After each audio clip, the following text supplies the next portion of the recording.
1/2, 1/√2, √3/2, 1। बस ये 4 वैल्यूज याद कर लो, हो गया आपका पूरा का पूरा जो है आपका टेबल जो है ट्रिग्नोमेट्री। ये 4 वैल्यूज आपको याद करने हैं। अब सर इनको क्या करें, अब वो मैं बताऊंगा आपको क्या करना है। इनको लर्न करने के लिए बस यही 4 वैल्यूज याद कर लो। ये सारा का सारा ट्रिग्नोमेट्रिक टेबल आपकी जुबान पे होगा, लिख के ले लीजिए। Hello friends, welcome back to my YouTube channel. Friends, आज हम मैथ के इंपॉर्टेंट एमसीक्यूज डिस्कस करने जा रहे हैं। यानी जेके बॉस की तरफ से आपको पहले 20 एमसीक्यूज पूछे जाते हैं, जिनके आपके 20 मार्क्स होते हैं। एंड अगर आप पूरे की पूरे एमसीक्यूज अच्छे से कवर कर पाते हो तो आपको जस्ट 27 पासिंग मार्क्स है। तो जस्ट आपको फिर 7 ही मार्क्स करने हैं पासिंग मार्क्स के लिए, ठीक है। तो ये एमसीक्यू सेशन बिल्कुल इंपॉर्टेंट आपके लिए। अगर आप कितनी भी प्रिपरेशन कर लोगे ना, तो फिर भी आपको मतलब ये कंफ्यूजन क्लियर नहीं रहता है कि आपका ये एमसीक्यू ठीक है या नहीं। तो आपका ये कंफ्यूजन क्लियर करने के लिए और आपकी प्रिपरेशन को और अच्छा करने के लिए हमने आज एमसीक्यू सेशन लाया है, जिससे आपकी जो प्रिपरेशन में है वो काफी इंप्रूवमेंट होगी। इसमें हम आपका चैप्टर भी रिवाइज करेंगे, चैप्टर में जो भी टॉपिक्स यूज होंगे उनको हम रिवीजन साथ साथ करेंगे। यानी हर किसी टॉपिक पे, जो भी चैप्टर में एक टॉपिक होगा, उस पे जितने भी एमसीक्यूज बन सकते थे उतने हमने यहाँ पे लिए हुए हैं। तो आपसे रिक्वेस्ट है कि आप एक भी एमसीक्यू मिस मत करिएगा, क्योंकि बाय चांस जो है डायरेक्टली ही एमसीक्यू पूछा जा सकता है। तो मैक्सिमम पॉसिबिलिटी है कि यही से एमसीक्यूज पूछे जाएंगे, क्योंकि मोस्ट रिपीट और मोस्ट एक्सपेक्टेड ये एमसीक्यूज होते हैं जेके बॉस की तरफ से। अब आपको क्या करना है, अगर आपने 10th का व्हाट्सएप ग्रुप अभी तक ज्वाइन नहीं किया है तो अभी जाकर ज्वाइन कर लीजिएगा, जिसकी लिंक आपको डिस्क्रिप्शन में भी मिल जाएगी। और आपको पता ही है कि जैसे कि मैंने आपको कल व्हाट्सएप में मैसेज की थी कि मेरा जो ये वाला व्हाट्सएप था ये बैन हो चुका है और 1-2 दिन में ये वापस ओपन हो जाएगा। लेकिन तब तक आप क्या कर सकते हैं, या तो आप मेरी टेलीग्राम पे मैसेज कर सकते हैं, और या फिर आप डायरेक्टली मेरी इंस्टाग्राम पे मैसेज भी कर सकते हैं, जिसकी आईडी यहाँ पे दी हुई है, ठीक है। तो मैं आपको डायरेक्टली भी बोलता कि मैसेज कर लो व्हाट्सएप पे, जो मेरा दूसरा व्हाट्सएप है। कहीं काफी सारी मैसेजेस के बाद वो भी बैन ना हो जाए। दैट्स वाई मैं आपको जो है पुश कर रहा हूं, कहां की ओर, या तो टेलीग्राम की ओर और या तो कहां की ओर, या फिर इंस्टाग्राम की ओर। तो आज हम क्या डिस्कस करने जा रहे हैं, that is the class 10th mathematics MCQs, and these MCQs will be most expected for this year, ठीक है, जेके बॉस एग्जाम के लिए। और अभी तक हमारी चैनल पे क्या क्या अपलोड है, जितने भी पेपर्स आपके पूछे जाते हैं उनको हमने ऑलरेडी अपलोड किया है, यानी उनके लिए गेस्ट पेपर्स अपलोड किए हुए हैं। इसके बाद और टेलीग्राम तो मैंने बता दिया कि टेलीग्राम के लिए यही नंबर आप यूज कर सकते हो। और अभी तक अगर आपने जो मैंने बताया कि ग्रुप ज्वाइन नहीं किया है, अभी जाकर ज्वाइन कर लीजिएगा, जिसकी लिंक आपको डिस्क्रिप्शन में मिल जाएगी। तो पहले अगर हम डिस्कस करेंगे सॉरी फॉर दिस, तो यहाँ पे आप देख सकते हैं कि मेरा जो व्हाट्सएप है ये बैन हो चुका है, ये कल ही बैन हुआ है। तो जब तक ये वापस ओपन हो जाएगा तो तब तक आप टेलीग्राम या फिर इंस्टा पे मैसेज कर सकते हो। इंस्टाग्राम की आईडी है और उसकी लिंक भी डिस्क्रिप्शन में दी हुई है। और अभी तक अगर आपने 10th के जितने भी गेस्ट पेपर्स हमने अपलोड किए वो नहीं देखे तो प्लीज जाके उनको भी देख लीजिएगा। और जो हमारा साइंस का एमसीक्यू सेशन है, ठीक है, जो हमारा साइंस का एमसीक्यू सेशन है ये भी आप कर लीजिएगा, क्योंकि हमने इसमें कितने एमसीक्यूज डिस्कस किए थे, 150 एमसीक्यूज, ठीक है। और यहाँ पे आप देख सकते हो सोशल साइंस भी हमने कंप्लीट किया था।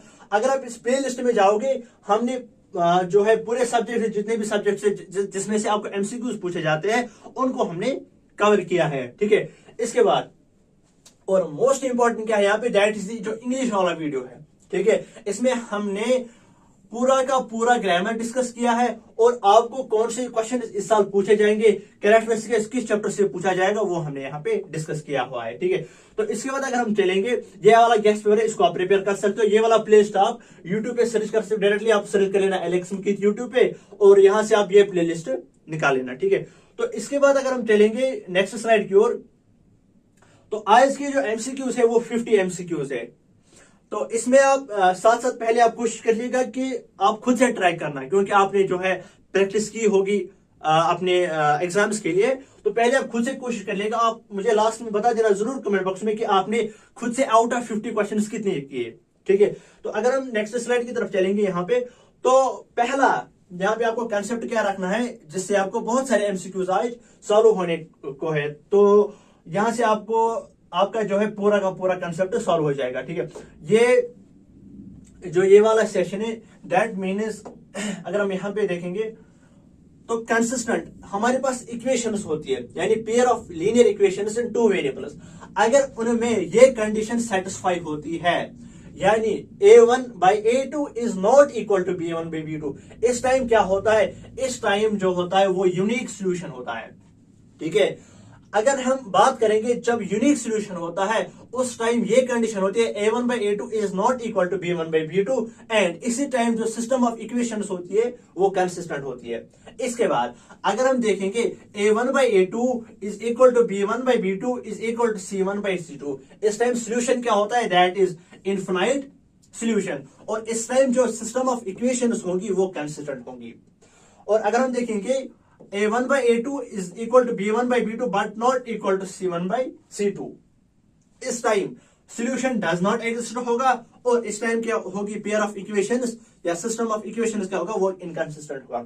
यानी एक ही कंडीशन ऐसी है जहां पे सिस्टम ऑफ इक्वेशंस इनकंसिस्टेंट होती है, तो वो ऐसी कंडीशन होती है जब a1 by a2 is equal to b1 by b2 but not equal to c1 by c2, इस time system of equations inconsistent होती है, और साथ ही साथ जो इसका सॉल्यूशन का टाइप होता है वो एग्जिस्ट नहीं करता है। ठीक है, यानी सॉल्यूशन डज नॉट एग्जिस्ट, जब सारी इक्वलिटी सेम होती है तो इनफिनाइट सॉल्यूशन, एंड जब पहली दो बराबर नहीं होती यानी a1 by a2 is not equal to b1 by b2 is not a1 by a2 is not equal to b1 by b2, यहाँ पे क्या होता है, यूनिक सॉल्यूशन, और यहाँ पे लाइन्स इंटरसेक्टिंग होती है, इसको याद रख लेना।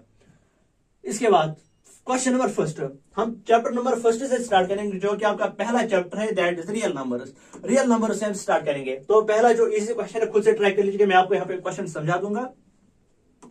तो यहाँ पे जो क्वेश्चन नंबर 1 है, that is for some integer m every odd integer is of the form, यानी अगर कोई इंटीजर m होगा तो हर कोई इंटीजर, कौन सा मगर, लेकिन यहाँ पे कंडीशन है ऑड इंटीजर, तो उसकी कंडीशन क्या होगी, वो किस फॉर्म में होगा, अगर कोई इंटीजर क्या है वो इन द फॉर्म ऑफ m है।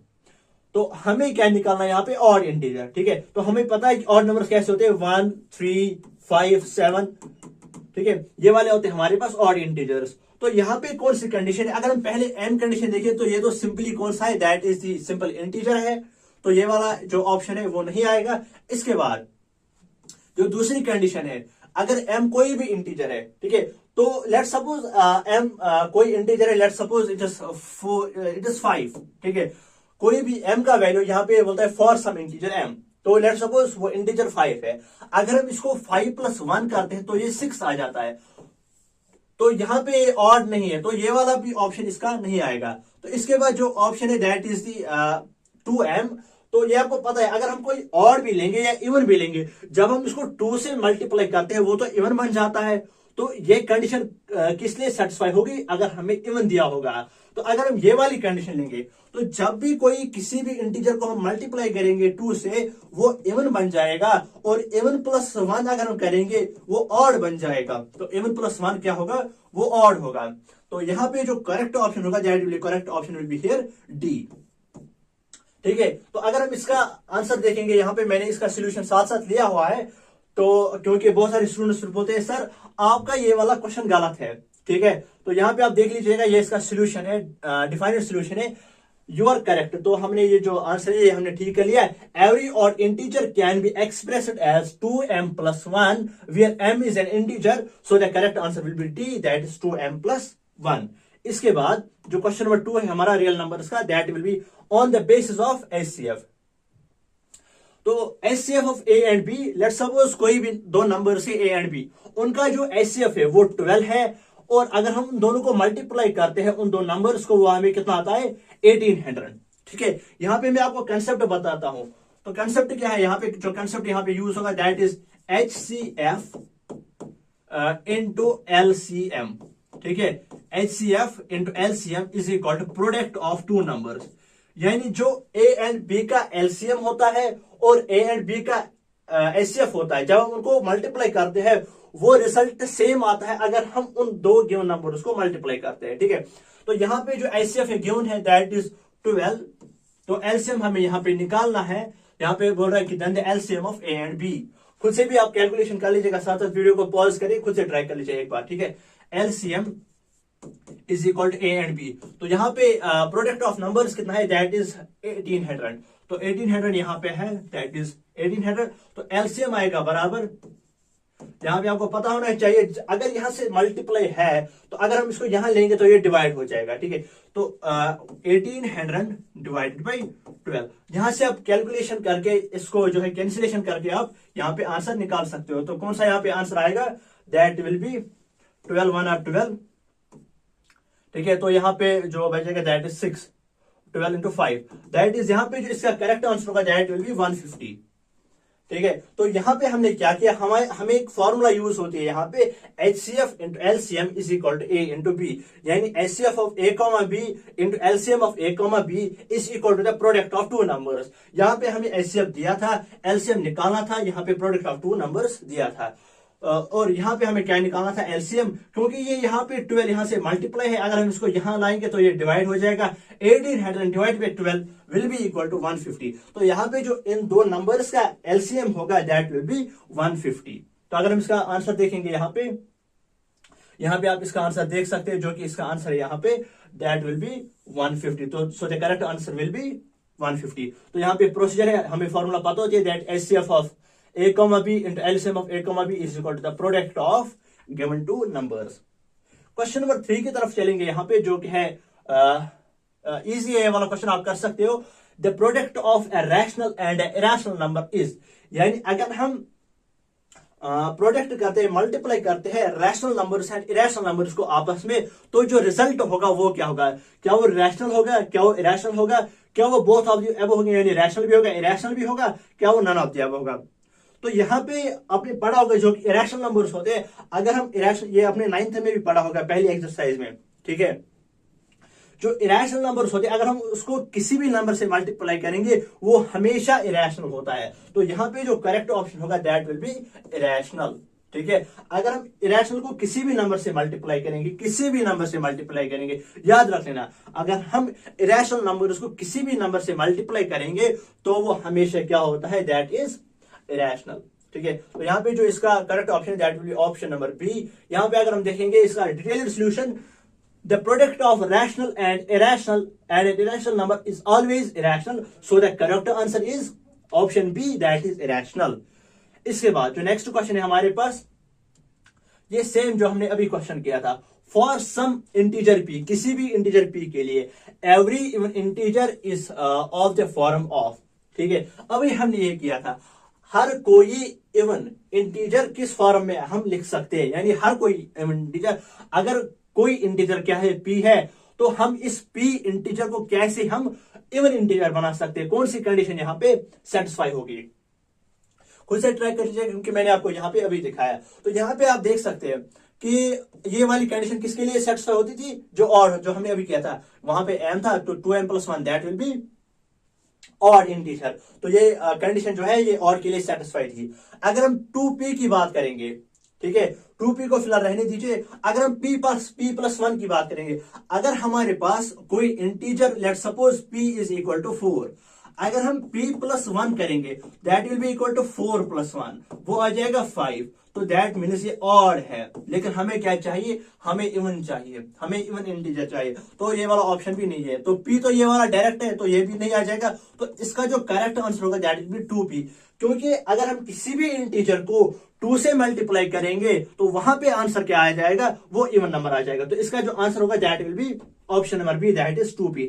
आंसर चेक करते, every integer can be expressed as 2p where p is an integer, so the correct answer is b, that is 2p। इसके बाद नेक्स्ट क्वेश्चन अगर हम डिस्कस करेंगे यहाँ पे, ये मोस्ट इंपॉर्टेंट क्वेश्चन है, ठीक है, यहां पे आप चेक कर लीजिएगा, ठीक है। For any two positive integers a and b, there exists unique whole numbers q and r such that. तो पहली जो कंडीशन है, q is equal to ar plus b, a is equal to bq plus r, b is equal to aq plus r, और यहाँ पे क्या है, that is यहाँ पे जो 0 है that will be lesser equal to r and less than b, ठीक है। यहाँ पे r जो है that is greater equal to 0 and less than b, या नन ऑफ दिस। तो कौन सी कंडीशन यहाँ पे सेटिस्फाई होती है, आपने पढ़ा होगा, ये किसमें यूज होता है, that is equilibrium division lemma. आपको नहीं है, लेकिन आपने थोड़ा सा इसके लिए कंसेप्ट पढ़ा होगा, ठीक है। कौन सी कंडीशन यहाँ पे सेटिस्फाई होती है, खुद से ट्राई कर लीजिएगा एक बार, क्योंकि ये वो वाली फॉर्मूला है जब हम किसी भी नंबर को डिवाइड करते हैं। Let's suppose this is any number, let's suppose this is 26, ठीक है। जब हम इसको 13 से डिवाइड करते हैं, 13 से नहीं, कोई और नंबर हम लेंगे यहां पे, अगर हम इसको 11 से डिवाइड करेंगे तो यहां पे हम करेंगे 11 इंटू 2, यहां पे आ जाएगा 22, तो यहां पे क्या आ जाएगा, यहां पे आ जाएगा 4। तो यहां पे हम इसको लिख सकते हैं इस 26 को, 26 is equal to 11 into 2 plus 4।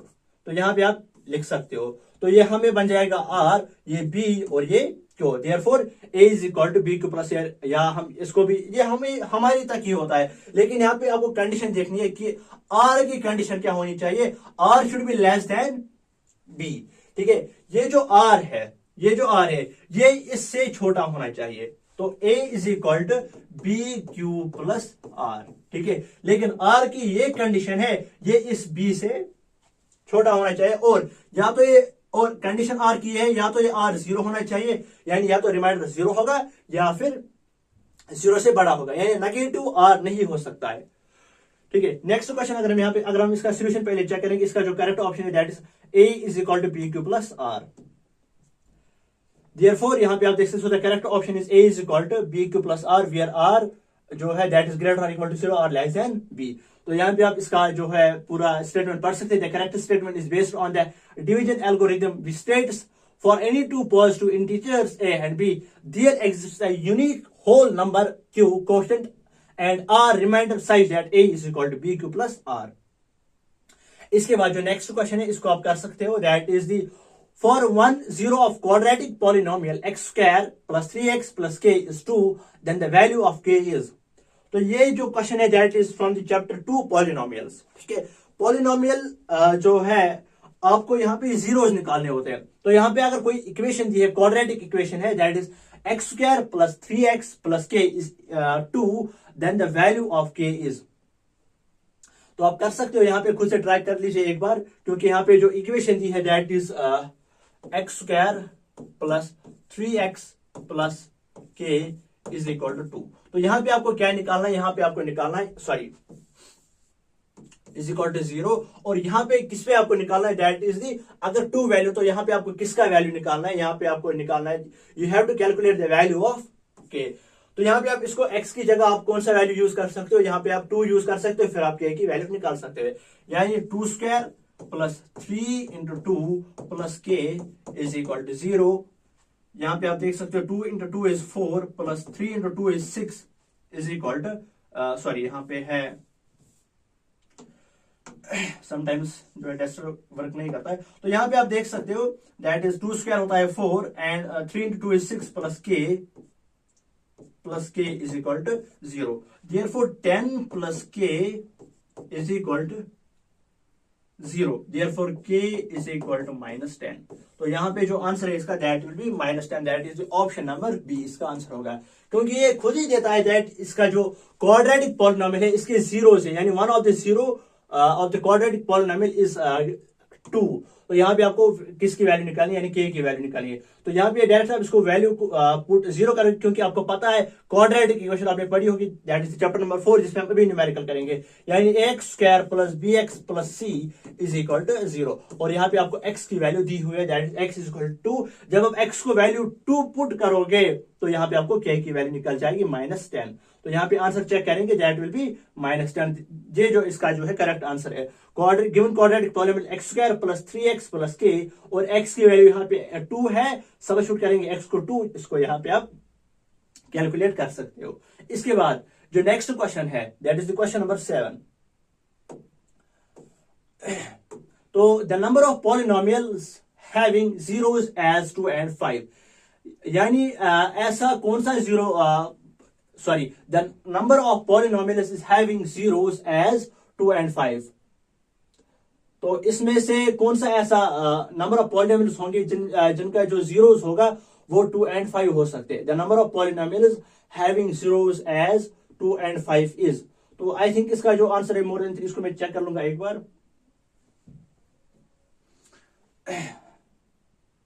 हाँ, मोर देन 3। तो यहाँ पे किसकी वैल्यू हो सकती है जो कि है 2 एंड 5, यानी ऐसा हमें कोई पॉलिनोमियल निकालना है तो उसकी कितने नंबर ऑफ पॉलिनोमियल्स, तो कितने नंबर ऑफ पॉलिनोमियल्स ऐसे हो सकते हैं जिनके जो जीरोस की वैल्यू होगी दैट इज 2 एंड 5। तो यहाँ पे आप आंसर देख सकते हैं इसका जो कि डिटेल्ड है। तो यहाँ पे अगर हम चेक करेंगे इसका आंसर,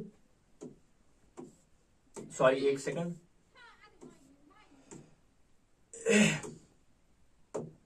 तो लेट्स सपोज अगर हम कोई पॉलिनोमियल लेंगे एफ ऑफ एक्स, ठीक है, तो ये किसके बराबर है, इसका एक जीरो ऑफ ये होगा दैट इज एक्स प्लस 2, और यहाँ पे एक और जीरो होगा दैट इज एक्स माइनस 5। कोई भी हम लेट्स सपोज करते हैं, ठीक है, such as -2 and 5 are the polynomials can be expressed as. तो यहाँ पे हम कोई ए लेंगे जिसे हम मल्टीप्लाई करेंगे, क्योंकि आपको पता है जब आप जीरोस निकालते हो फिर आप वहां पे स्प्लिटिंग मिडल टर्म जब यूज करते हो तो फिर आप कोई नंबर कॉमन वहां से निकालते हो। लेट्स सपोज आप 3 कॉमन निकालते हो वहां से, तो ये वैसा ही है, ठीक है। ये मैंने ए लिया है, that is here A is constant that can be any real number, this means that there are infinitely many polynomial depending on the value A, so the correct answer is more than 3। यानी यहाँ पे कितने polynomial हो सकते हैं, मोर than 3, यानी infinitely हो सकते हैं। तो जब इनफिनिटली हो सकते हैं तो यहाँ पे कितने हो सकते हैं, that is more than 3। Next question, यहाँ पे एक और क्वेश्चन है that will be a polynomial of degree 3 is called as, ये तो इजी सा क्वेश्चन है, आपको आना चाहिए, दैट इज क्यूबिक पॉलिनोमियल, ठीक है। यहाँ पे जो इसका आंसर होगा that will B cubic polynomial, क्योंकि जिसका पावर, जिस क्वाड्रेटिक, जिस पॉलिनोमियल का पावर या डिग्री का मतलब होता है इसके ऊपर कितना पावर है, ठीक है, डिग्री का मतलब होता है पावर। तो जिस भी पॉलिनोमियल का पावर 3 होगा उसको हम बोलते हैं क्यूबिक पॉलिनोमियल। यहाँ पे आप देख सकते हैं polynomial of degree 3 is called a cubic polynomial because the highest power of variable is 3, so the correct answer will be option C, a cubic polynomial. इसके बाद ये मोस्ट इंपॉर्टेंट है वाला, जो मैंने कल मैथ्स का गन शॉट अपलोड किया था उससे मैंने ये वाला डिस्कस किया था, ठीक है, उसके इंट्रो में ही वो क्वेश्चन जुड़ा हुआ था। तो क्वेश्चन नंबर 9 है हमारे पास, zeros of polynomial can be determined graphically. Number of zeros of polynomial is equal to the number of points where the graph of polynomial. तो जब मैंने कल ऐसे यहाँ पे वो मैंने यहाँ पे बताया था, ठीक है, तो यहाँ पे अगर कोई कार्टेशियन सिस्टम होगा, यहाँ पे कोई ग्राफ हम प्लॉट करते हैं, तो कैसे हम पता लगा सकते हैं कि इस इक्वेशन के कितने जीरोस ऑफ पॉलिनोमियल है। मैंने कल ही बताया था जिस पॉइंट पे, यानी जितने पॉइंट्स पे ये इस एक्स एक्सिस को टच करेगा, जितने पॉइंट्स पे इस एक्स एक्सिस को टच करेगा उतने इस इक्वेशन के या उतने इस पॉलिनोमियल के जो है जीरोस होंगे, ठीक है। जहां पे कल मैंने ऐसी एग्जांपल बताई थी उस वाली वीडियो में, उसका जो आंसर 3 है, यानी एक्स एक्सिस पे ये ग्राफ कितनी जगह इसको टच करेगा, तो उसका जो आंसर था 3। तो यहां पे अगर हम देखेंगे 1 2 3 4 एंड 5, इसका आंसर 5 होगा। यहां पे कितनी जगह टच करता है, 1 2 3 एंड 4, यहां पे इसका आंसर जो है 4 है। जो 3 है ये कल के क्वेश्चन का आंसर जो मैंने कल दिखाया था गन शॉट वाली वीडियो में। तो इसका जो answer that is intersecting y axis, sorry ये वाला इसका आंसर नहीं है, 1 मिनट, ये वाला इसका जो आंसर नहीं है, ये गलती से यहां पे आ गया है, ये वाला इसका आंसर नहीं है। इसका जो करेक्ट आंसर है, सॉरी फॉर दिस, ये वाला इसका आंसर नहीं है, ठीक है। इसका जो करेक्ट आंसर है दैट इज इंटरसेक्टिंग कहां पे, एक्स एक्सिस पे, यानी खाली कहां पे इंटरसेक्ट करना चाहिए, वो खाली एक्स एक्सिस पे इंटरसेक्ट करना चाहिए। अगर हम वाई एक्सिस की बात करेंगे, यानी सर ये वाला ग्राफ यहां पे भी इसको टच करता है, इसका मतलब क्या है, इसका मतलब है जीरोस ऑफ पॉलिनोमियल पे इसका वैल्यू कितना है, यानी जब हम उसका वैल्यू सब्स्टिट्यूट करते हैं उस इक्वेशन का वैल्यू कितना है वो कौन हमें बताता है, that is the y axis पे जहां पे इंटरसेक्ट करेगा या टच करेगा। लेकिन एक्स एक्सिस पे जहां पे भी टच करेगा, जितने भी पॉइंट्स पे टच करेगा, उसका मतलब यही है कि इसके जीरोस ऑफ पॉलिनोमियल कितने हैं। तो इसके बाद अगर हम पहले इसका आंसर चेक करेंगे, that will be the zeros of polynomial और the values of X where polynomial equal to 0 which points where graph intersects X axis. तो यहां पे आप देख सकते हैं कि वाई एक्सिस क्या बताता है हमें, the graph can also intersect y axis. जैसा कि मैंने बताया सर ये तो वाई एक्सिस को भी टच करता है, ये तो वाई एक्सिस को भी टच करता है, इसका मतलब क्या है, the graph can also intersect y axis but this does not directly give the zeros of polynomial it just gives the value of polynomial when x is equal to 0, यानी जब x 0 होगा तब ये हमें देता है कि पॉलिनोमियल का वैल्यू क्या है, ठीक है। So the correct answer will be B, that is intersecting x axis, ठीक है। इसके बाद नेक्स्ट क्वेश्चन की तरफ चलेंगे, that is the question number 10। Question number 10 है हमारे पास, डिविडेंड इज इक्वल टू, अभी मैंने बताया डिविडेंड, ठीक है, ये वाला जब मैंने 26 वाली एग्जांपल ली थी, अगर हम इसको किससे डिवाइड करेंगे, अगर हम इसको किससे डिवाइड करेंगे 11 से, 11 इंटू 2 इज 22, यहाँ पे जो रिमाइंडर आएगा वो 4 आएगा। तो डिविडेंड किसके बराबर होता है, यानी ये वाला किसके बराबर होता है, that will be equal to, इसको हम क्या बोलते हैं, तो that will be equal to divisor into coefficient plus remainder, या divisor into coefficient minus remainder. तो अभी हमने देखा कि रिमाइंडर लास्ट में ऐड होता है, that will be equal to divisor into coefficient into r, therefore b into q plus r, जो हमने अभी क्वेश्चन किया था सॉल्व, यानी बी क्यू प्लस आर। यहाँ पे जो बी है वो डिवाइजर है, यहाँ पे जो क्यू है वो क्या है, वो कोफिशिएंट है, यहाँ पे जो आर है वो रिमाइंडर है, यानी a is equal to B Q plus r. यहाँ पे जो a है वो डिविडेंड है, यहाँ पे b है वो डिवाइजर है, यहाँ पे जो q है वो कोफिशिएंट है, यहाँ पे जो r है वो रिमाइंडर है। इसको याद रख लेना अच्छे से, ये वाला क्वेश्चन पूछा जा सकता है आपके एग्जाम्स में से। इसके बाद नेक्स्ट की तरफ चलेंगे, पहला इसका आंसर चेक करेंगे, the correct of expansion for the dividend is in division is given by dividend is equal to divisor into coefficient plus remainder, यानी a is equal to b into q plus r. This is based on, जो हमने अभी discuss किया, this is based on division algorithm, जो हमने पहले ही discuss किया था। इसके बाद next question, what should be subtracted from, एक second, what should be subtracted from x cube minus 2x square plus 4x plus 1 to get 1, यानी हम इसमें क्या सब्ट्रैक्ट करेंगे, ताकि हमें क्या आंसर मिल जाए, 1 मिल जाए। यानी जो हमारे पास यहाँ पे इक्वेशन ऊपर दी हुई है, that is x cube minus 2x square plus 4x plus 1, ये कौन सा पॉलिनोमियल है, दिस इज क्यूबिक पॉलिनोमियल, ठीक है। ये बोल रहा है कि हम इसमें क्या सब्ट्रैक्ट करेंगे, ताकि हमें सिर्फ 1 मिल जाए। तो अगर हमें सिर्फ 1 चाहिए, तो हमें ये सारा का सारा इसमें सब्ट्रैक्ट करना है। तो हम what should be subtract, therefore x cube minus 2x square plus 4x plus, x cube minus 2x square plus 4x हमें सब्ट्रैक्ट करना है, x cube minus 2x square plus 4x, therefore option number first will be the answer for this question. क्योंकि यहां से एक cubic polynomial दिया हुआ है, ये क्वेश्चन वहीं से बोल रहा है कि हमें इसमें क्या सब्ट्रैक्ट करना है, ताकि हमें जो आंसर है वो हमें 1 मिल जाए। तो इसमें अगर हमें 1 को मिटाना होगा, सब्ट्रैक्ट करना होगा, हमें खाली 1 चाहिए, तो ये वाला जो है इसमें से कट करना होगा। तो इसका आंसर ऑप्शन नंबर ए आ जाएगा। तो ये आप चेक कर सकते हो, यहाँ पे अगर हम कोई भी पॉलिनोमियल लेते हैं, ये मतलब प्रोसीजर है। तो यहाँ पे मैंने आपको ट्रिक दिखा दी कैसे इसको सॉल्व करना है। नेक्स्ट क्वेश्चन क्या है हमारे पास, that will be the number of zeros of cubic polynomials is. तो अरे यार किसी ने कमेंट की है, इस मतलब बहुत सारी कमेंट्स आती है, मतलब फिर हम देख भी नहीं पाते हैं कमेंट क्या है। मतलब आप लोग भी ऐसे कमेंट्स कर देते हो कि इंसान का जो है मतलब क्या कहे, मतलब फिर मन ही नहीं करता है रिप्लाई करने को, मतलब ऐसी भी कमेंट्स आती है। लेकिन मोस्ट ऑफ द कमेंट्स में यही से बताता हूँ, 80% कमेंट्स अच्छी होती है। लेकिन आप देखिए, सर बिना पढ़े पास कैसे करे, मतलब ये कौन सा क्वेश्चन है। चलो इसका भी दिल खुश कर देते हैं कि बिना पढ़े पास कैसे हम कर सकते हैं। तो बेटा आप एक काम कर लो, अब जब भी एग्जाम होगा आपका, जस्ट लाइक जो एग्जाम है दैट इज दी, जो आपका सोशल साइंस पेपर है वो आपका आता है 17 को। तो 16 तक जितने भी दिन आते, आज कौन सा डेट है, आज डेट है 29 जनवरी, यानी अभी भी आपके पास 17 to 18 डेज बचे हुए हैं।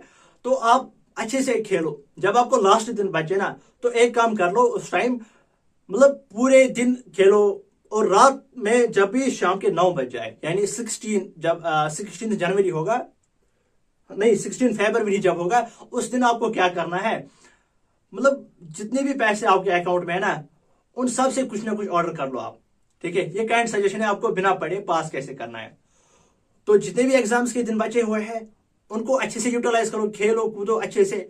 जब एक दिन बचे एग्जाम में, तो एग्जाम की पहली रात जो एक रात होगी उससे पहले, तो उस रात आप क्या काम कर लो, ऑर्डर कर लो, मतलब किसी भी जो है फूड ऐप से, तो उसे ऑर्डर कर लो, जितने भी पैसे है वो सब खर्च कर लो। अब जितनी भी मतलब पूरा जो आपका पेट है ना वो भर जाना चाहिए। अब सुबह एग्जाम में जाओ, कुछ भी लिख लो, अनाप शनाप कुछ भी लिखते जाओ, ABCD लिखो, यानी जितने भी वर्ड्स आपको आते हैं ना बचपन से, वो सभी के सभी लिखो, ठीक है। फिर वहां पे क्या करना है, फिर आपको उस पर उल्टी कर देनी है, यानी जब आपने 5-6 पेज लिखे होंगे फिर आपको उल्टी कर देनी है उस पर। तो उसके बाद क्या एग्जामिनर को लगेगा, अरे यार इसने तो पूरी मेहनत से पेपर लिखा था, इसका पूरा पूरा टाइम जाया हुआ है, इसने तो कम से कम इसे पास कर लिया होगा, उतने मार्क्स इसने कर लिए होंगे। तो आपको फिर वहां पे एग्जामिनर पास कर देगा बिना जो है पढ़े। This is the only way you can pass your examination without studying और विदाउट डूइंग हार्ड वर्क। इसके बाद the number of zeros of cubic polynomials is, तो जब क्यूबिक पॉलिनोमियल होगा, कोई भी क्यूबिक पॉलिनोमियल है, तो उस टाइम नंबर ऑफ जीरोज कितने होंगे, ठीक है। तो डायरेक्ट ट्रिक मान लो, यहां पे एक स्टेटमेंट याद रख लो, अगर कोई भी पॉलिनोमियल होगा, अगर उसका पावर एक्स, शायद आप लिख सकते हो एक्स स्क्वायर प्लस, जैसे आप लिख सकते हो क्वाड्रेटिक पॉलिनोमियल आप लिखते हो x square plus b x plus c equal to 0, जिसको हम बोलते हैं क्वाड्रेटिक पॉलिनोमियल। तो इसका पावर यहाँ पे 2 है। अगर कोई पॉलिनोमियल ऐसा होगा जिसका पावर n होगा, ठीक है, इसके n जीरोस ऑफ पॉलिनोमियल होंगे, लेकिन एट मोस्ट, ठीक है, ज्यादा से ज्यादा इसके कितने जीरोस ऑफ पॉलिनोमियल हो सकते हैं, इसके पॉलिनोमियल हो सकते हैं n। यानी अगर इसका पावर 2 है, इसके जीरोस ऑफ पॉलिनोमियल 2 है, 2 होंगे। अगर किसी का पावर 3 है, अगर किसी इक्वेशन का, किसी पॉलिनोमियल का पावर 3 है, इसके जीरोस भी 3 होंगे एट मोस्ट। अगर किसी भी पॉलिनोमियल का पावर जो है, डिग्री जो है वो 100 है, यानी इसके 100 जीरोस ऑफ पॉलिनोमियल है। तो यहां पे दिया गया है the number of zeros of polynomial और zeros of cubic polynomial.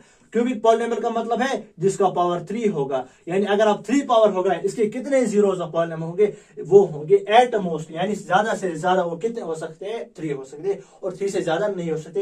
At least को हम बोलते हैं जब हम कहते हैं कि कम से कम, यानी इसके अलावा भी हो सकते हैं। एट मोस्ट का मतलब है, यानी अगर 3 है तो 3 ही हो सकता है, 2 भी पॉसिबल है, 1 भी पॉसिबल है, लेकिन 4 में 4 पॉसिबल नहीं है। ये मतलब होता है एट मोस्ट का। एट लीस्ट का मतलब क्या होता है, अगर हम बोलेंगे एट लीस्ट 3, एट लीस्ट 3, इसका मतलब है 4 भी हो सकता है, 5 भी हो सकता है, 6 भी हो सकता है, लेकिन 2, 1 और 0 ये नहीं हो सकते। तो इसका जो करेक्ट ऑप्शन होगा that will B at most 3, ठीक है, इसका जो करेक्ट ऑप्शन होगा। तो इसका आंसर चेक करते हैं, that will be the zeros of cubic polynomial is determined by it's degree which is 3 in case A, which is in this case a cubic polynomial can have 3 real zeros, ठीक है, मतलब ये detail answer. लेकिन therefore a cubic polynomial at most 3 zeros, but it can have fewer or if some are complex or repeated। ये मतलब इसकी detail बोल रहा है कि इसमें क्या हो सकते हैं फिर, यानी 3 भी हो सकते हैं, 3 से कम भी हो सकते हैं, लेकिन 3 से ज्यादा नहीं होंगे, इसका मतलब है at most.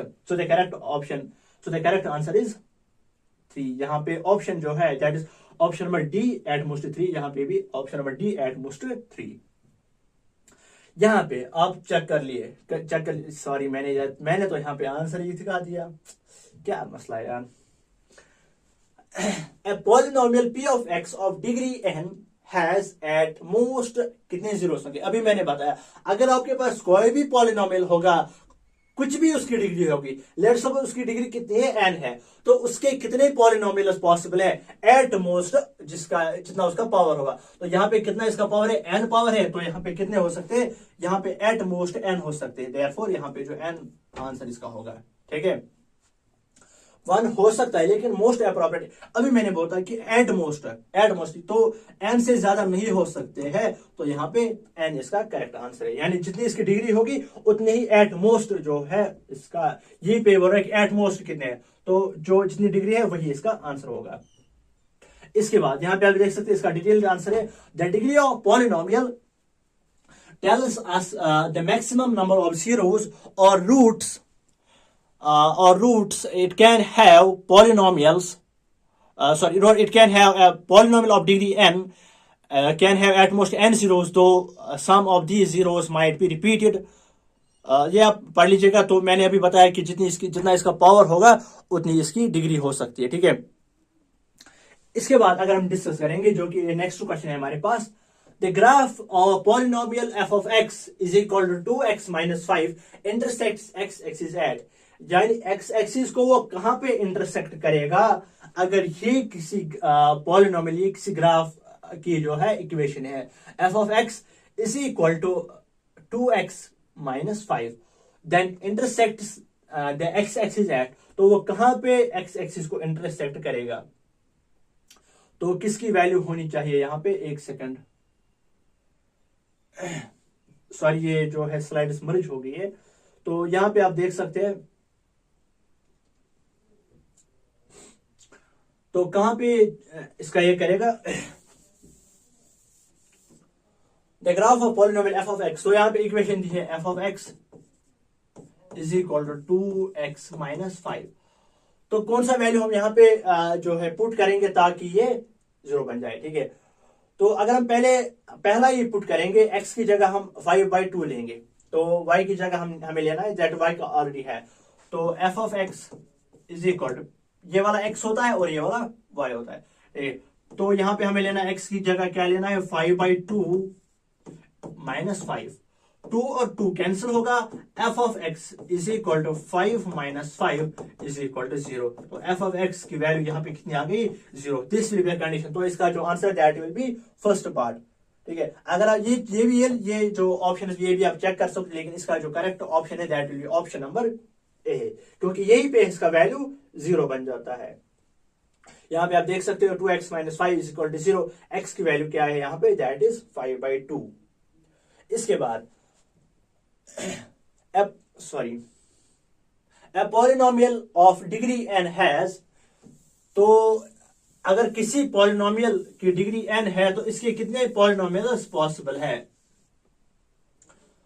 Only 1 0, at least n zeros, more than n zeros, at most n zeros, तो इसकी जो पॉसिबिलिटी है अगर आपको अच्छे से याद होगा, ठीक है, तो आप इसको कर सकते हो, तो इसका जो आंसर है वो क्या आ जाएगा, that will B at most n zeros, तो ये इसका आंसर आ जाएगा, क्योंकि अगर किसी पॉलिनोमियल की डिग्री n है तो इसके कितने पॉलिनोमियल्स होंगे, एट मोस्ट, मोर देन नहीं हो सकते, और एट लिस्ट का मतलब वही होता है, जस्ट लाइक मोर देन ही होता है, क्योंकि मोर देन में क्या होता है, n से ज्यादा, ठीक है। एट लिस्ट का मतलब होता है n इंक्लूडेड विथ n के अलावा जो भी होंगे, n+1, n+2, यानी जो n के बाद होंगे, लेकिन इसका जो आंसर होगा वो एट मोस्ट, यानी n हो सकते हैं, n से कम और n भी हो सकता है, n number of zeros of polynomial, यहां पे आप देख सकते हो एट मोस्ट n zeros। इसके बाद ये आपका थर्ड चैप्टर यहां से स्टार्ट होता है, तो यहां पे आप देख सकते हो, एक सेकंड,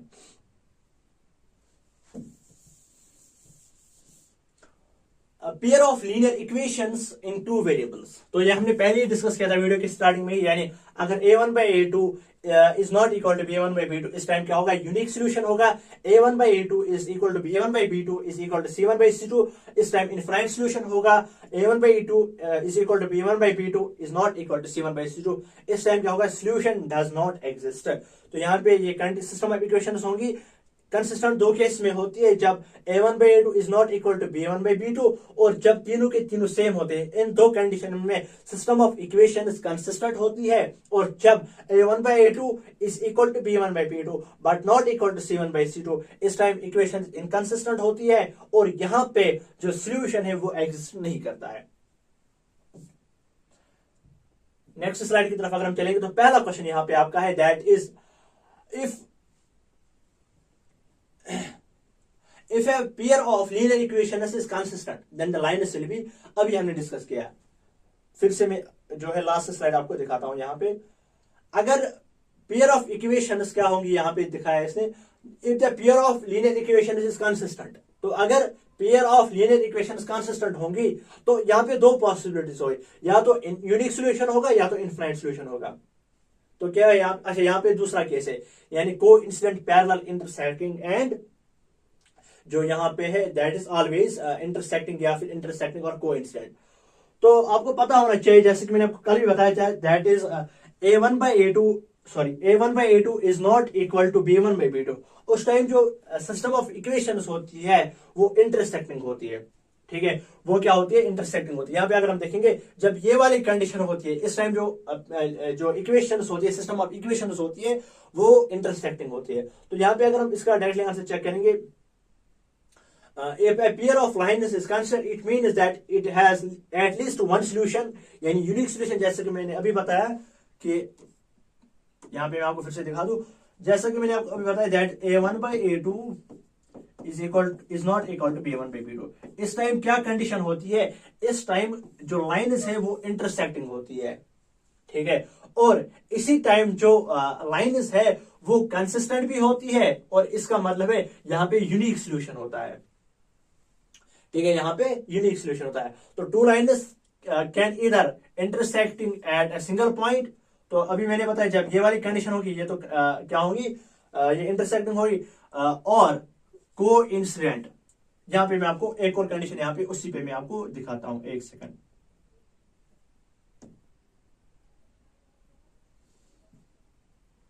ये वाली स्लाइड, तो यहां पे आप लिख सकते हो साथ में ही, एक सेकंड,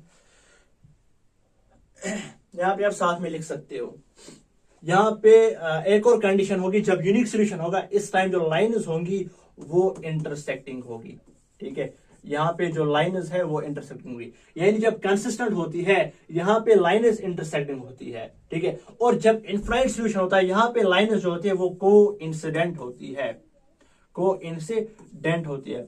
और यहां पे जो लाइन्स होती है वो पैरेलल होती है, ठीक है। यहां पे आप कर सकते हो दैट मीन्स अगर दो लाइन्स आपस में कंसिस्टेंट है, ठीक है, उसका मतलब है एक तो वो ये दोनों कंडीशन सेटिस्फाई करेंगी, और उसका मतलब है उसका एक तो यूनिक सॉल्यूशन भी हो सकता है, इनफिनाइट सॉल्यूशन भी हो सकता है, और वो इंटरसेक्टिंग भी हो सकती है, और कोइंसिडेंट भी हो सकती है, ठीक है। अगर कोई इक्वेशन सॉरी अगर दो इक्वेशंस आपस में ये वाली कंडीशन सेटिस्फाई करती है, वो दोनों आपस में कंसिस्टेंट तो होंगी, वो दोनों आपस में कंसिस्टेंट तो होगी, और साथ साथ में क्या होगी, इस वाली कंडीशन में वो यूनिक सॉल्यूशन दिखाएगी, और इस वाली कंडीशन में वो इनफाइनाइट सॉल्यूशन दिखाएगी। और यहां पे जो लाइन्स है वो कोइंसिडेंट होंगे, और यहां पे जो लाइन्स है वो इंटरसेक्टिंग होंगे, और इस वाले केस में जो है वो पैरेलल होंगे।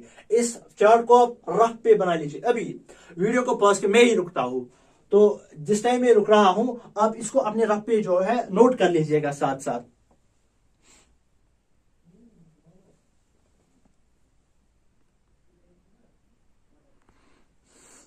सॉरी मैंने अभी चेक किया कि शायद ये पूरा नहीं दिख रहा था इस पे, ठीक है। अब आप लिख सकते हो। तो यहां पे मैं फिर से आपको ये रिवाइज करता हूं। तो अगर आपस में हमारे हमारे पास दो इक्वेशंस होती है, पेयर ऑफ लीनियर इक्वेशंस हमारे पास होती है, अगर वो आपस में ये वाली कंडीशन सेटिस्फाई करते हैं, यानी अगर a1/a2 is not equal to b1/b2, ठीक है, तो इस टाइम जो इक्वेशंस होंगी, पेयर ऑफ इक्वेशंस, इस टाइम वो कंसिस्टेंट भी होंगी, और इस टाइम वो दिखाएंगे कंसिस्टेंट, एंड इस टाइम वो यूनिक सॉल्यूशन भी दिखाएंगे, और साथ ही वो आपस में इंटरसेक्टिंग भी होंगी, ठीक है, वो साथ में इंटरसेक्टिंग भी होंगे। और अगर हम बात करेंगे, अगर a1/a2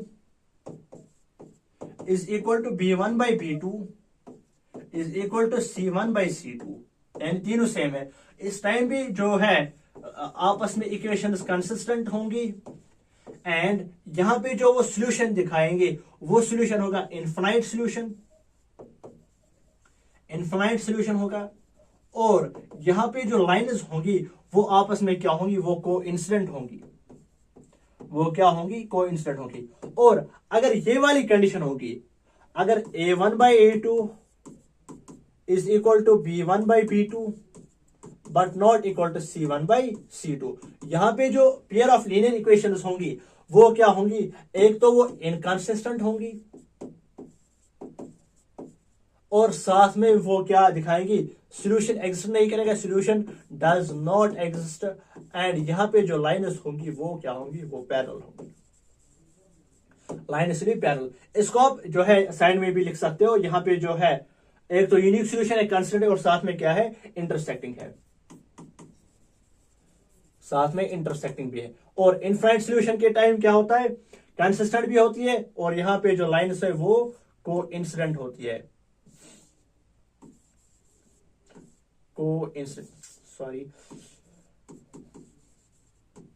वो इंसिडेंट भी होती है, और साथ में क्या होता है, अगर इनकंसिस्टेंट होती है तो इस टाइम सोल्यूशन एग्जिस्ट नहीं करेगा, और ये वाली कंडीशन होगी, इस टाइम जो लाइन्स होंगी वो आपस में क्या होंगी, वो पैरेलल होंगी। इसको आप अभी बना लीजिए अपने रफ पे, ठीक है। वीडियो को पॉज करके आप इसको बना सकते हो, क्योंकि ये आपके लिए मोस्ट इंपॉर्टेंट है। चाहे आपको चैप्टर सॉल्व करना होगा, इसमें आपको जो आपकी एक्सरसाइज है वो भी आपको यहां से अच्छे से सॉल्व हो जाएंगी, ठीक है, क्योंकि वो सभी के सभी आपकी एक्सरसाइज है वो इसी पे डिपेंड है, इसी चार्ट पे। तो यहाँ पे if pair of lines equation is consistent then the lines will be, तो उस टाइम क्या होता है, आपको पता है कि उस टाइम अगर कंसिस्टेंट होगी, उस टाइम जो है इंटरसेक्टिंग होती है और कोइंसिडेंट भी होती है। तो इसका अगर हम आंसर चेक करेंगे, that will B answer option number D, जो हमने अभी डिस्कस किया। Two equations in two variables taken together is called, ठीक है। ये क्वेश्चन आपको पूछा जा सकता है, आपने अगर आपको टीचर्स अपने टीचर्स ने बताया होगा पढ़ाने के टाइम, उन्होंने बताया भी होगा, गलती से आई थिंक आपको याद नहीं रहा होगा, लेकिन यहाँ पे मैं आपको बता दूं, टू इक्वेशंस वही सेम है, pair of equations in one variable. अब यहाँ पे क्या है, टू वेरिएबल। अगर two variable, pair of linear equations in one variable या pair of linear equations in two variable, इस टाइम इसको हम बोलते हैं साइमल्टेनियस इक्वेशन, ठीक है। Option number B, option number C sorry, that is simultaneous equation. इसके बाद ये आप कर सकते हो अच्छे से, अगर आपको अभी का चार्ट याद होगा, the pair of equations x plus 2y minus 5 is equal to 0 and minus 4x minus 8y plus 20 is equal to 0 have, इसका जो आंसर क्या है। अब आपको इसको कैसे करना है, a1 by a2 is equal to, यहां पे आपको निकालना है a1 बाई a2, और निकालना है b1 बाई b2, और निकालना है आपको c1 बाई c2। फिर आपको आपस में इनको कंपेयर करना है, फिर आपको देखना है कि इनमें से कौन सी कंडीशन सेटिस्फाई हो रही है, जो हमने अभी डिस्कस किया था, ठीक है। आप इसको कर लीजिए, एक बार मैं पानी पी के आता हूं इस टाइम।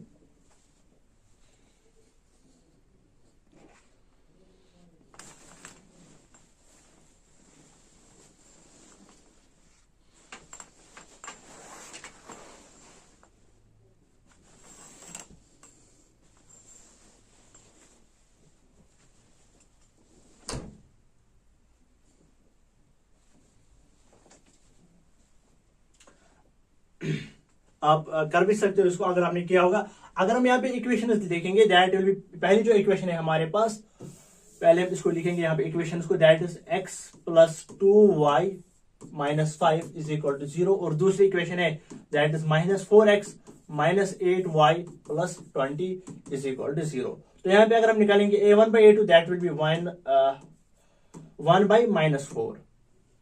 अगर b1 बाई b2 निकालेंगे तो क्या आ जाएगा, that will be equal to 2 by minus 8, cancellation करेंगे, ये भी माइनस 1 बाई 4 आ गया, ठीक है। This is a1 by a2 and this is b1 by b2। अगर हम c1 बाई c2 निकालेंगे तो वो क्या आ जाएगा, माइनस 5 बाई 20, कैंसिलेशन करेंगे 1 बाई 4 आ जाएगा, साथ में माइनस है, तो minus 1 by 4 minus 1 by 4 minus 1 by 4। Here जो कंडीशन फॉलो होती है, that is a1 by a2 is equal to b1 by b2 is equal to c1 by c2। तो यहाँ पे जो कंडीशन सेटिस्फाई होती है, तो इस टाइम कौन सी कंडीशन होती है, इस टाइम हमारे पास होते हैं यूनिक सोल्यूशन के लिए आपको पता है, that is a1 by a2 is not equal to b1 by b2, और इनफाइनाइटली मेनी सॉल्यूशंस के टाइम क्या होता है, तीनों सेम होते हैं, और हमें पता है इस टाइम जो होता है, that is solution does not exist. तो इसका जो करेक्ट ऑप्शन आ जाएगा, that is the option number D. तो यहाँ पे जो करेक्ट ऑप्शन होगा, नो सोल्यूशन, सॉरी, अरे यार मुझे लगा था इसमें वो वाली कंडीशन है, इसमें जो करेक्ट ऑप्शन होगा, that will B infinitely many solutions. Sorry for mistake, मुझे लगा था ये कंडीशन अभी नहीं आती, तीनों कंडीशन सेम है, तो कौन सी कंडीशन आएगी, कौन सा ऑप्शन आएगा, that will B infinitely many solutions.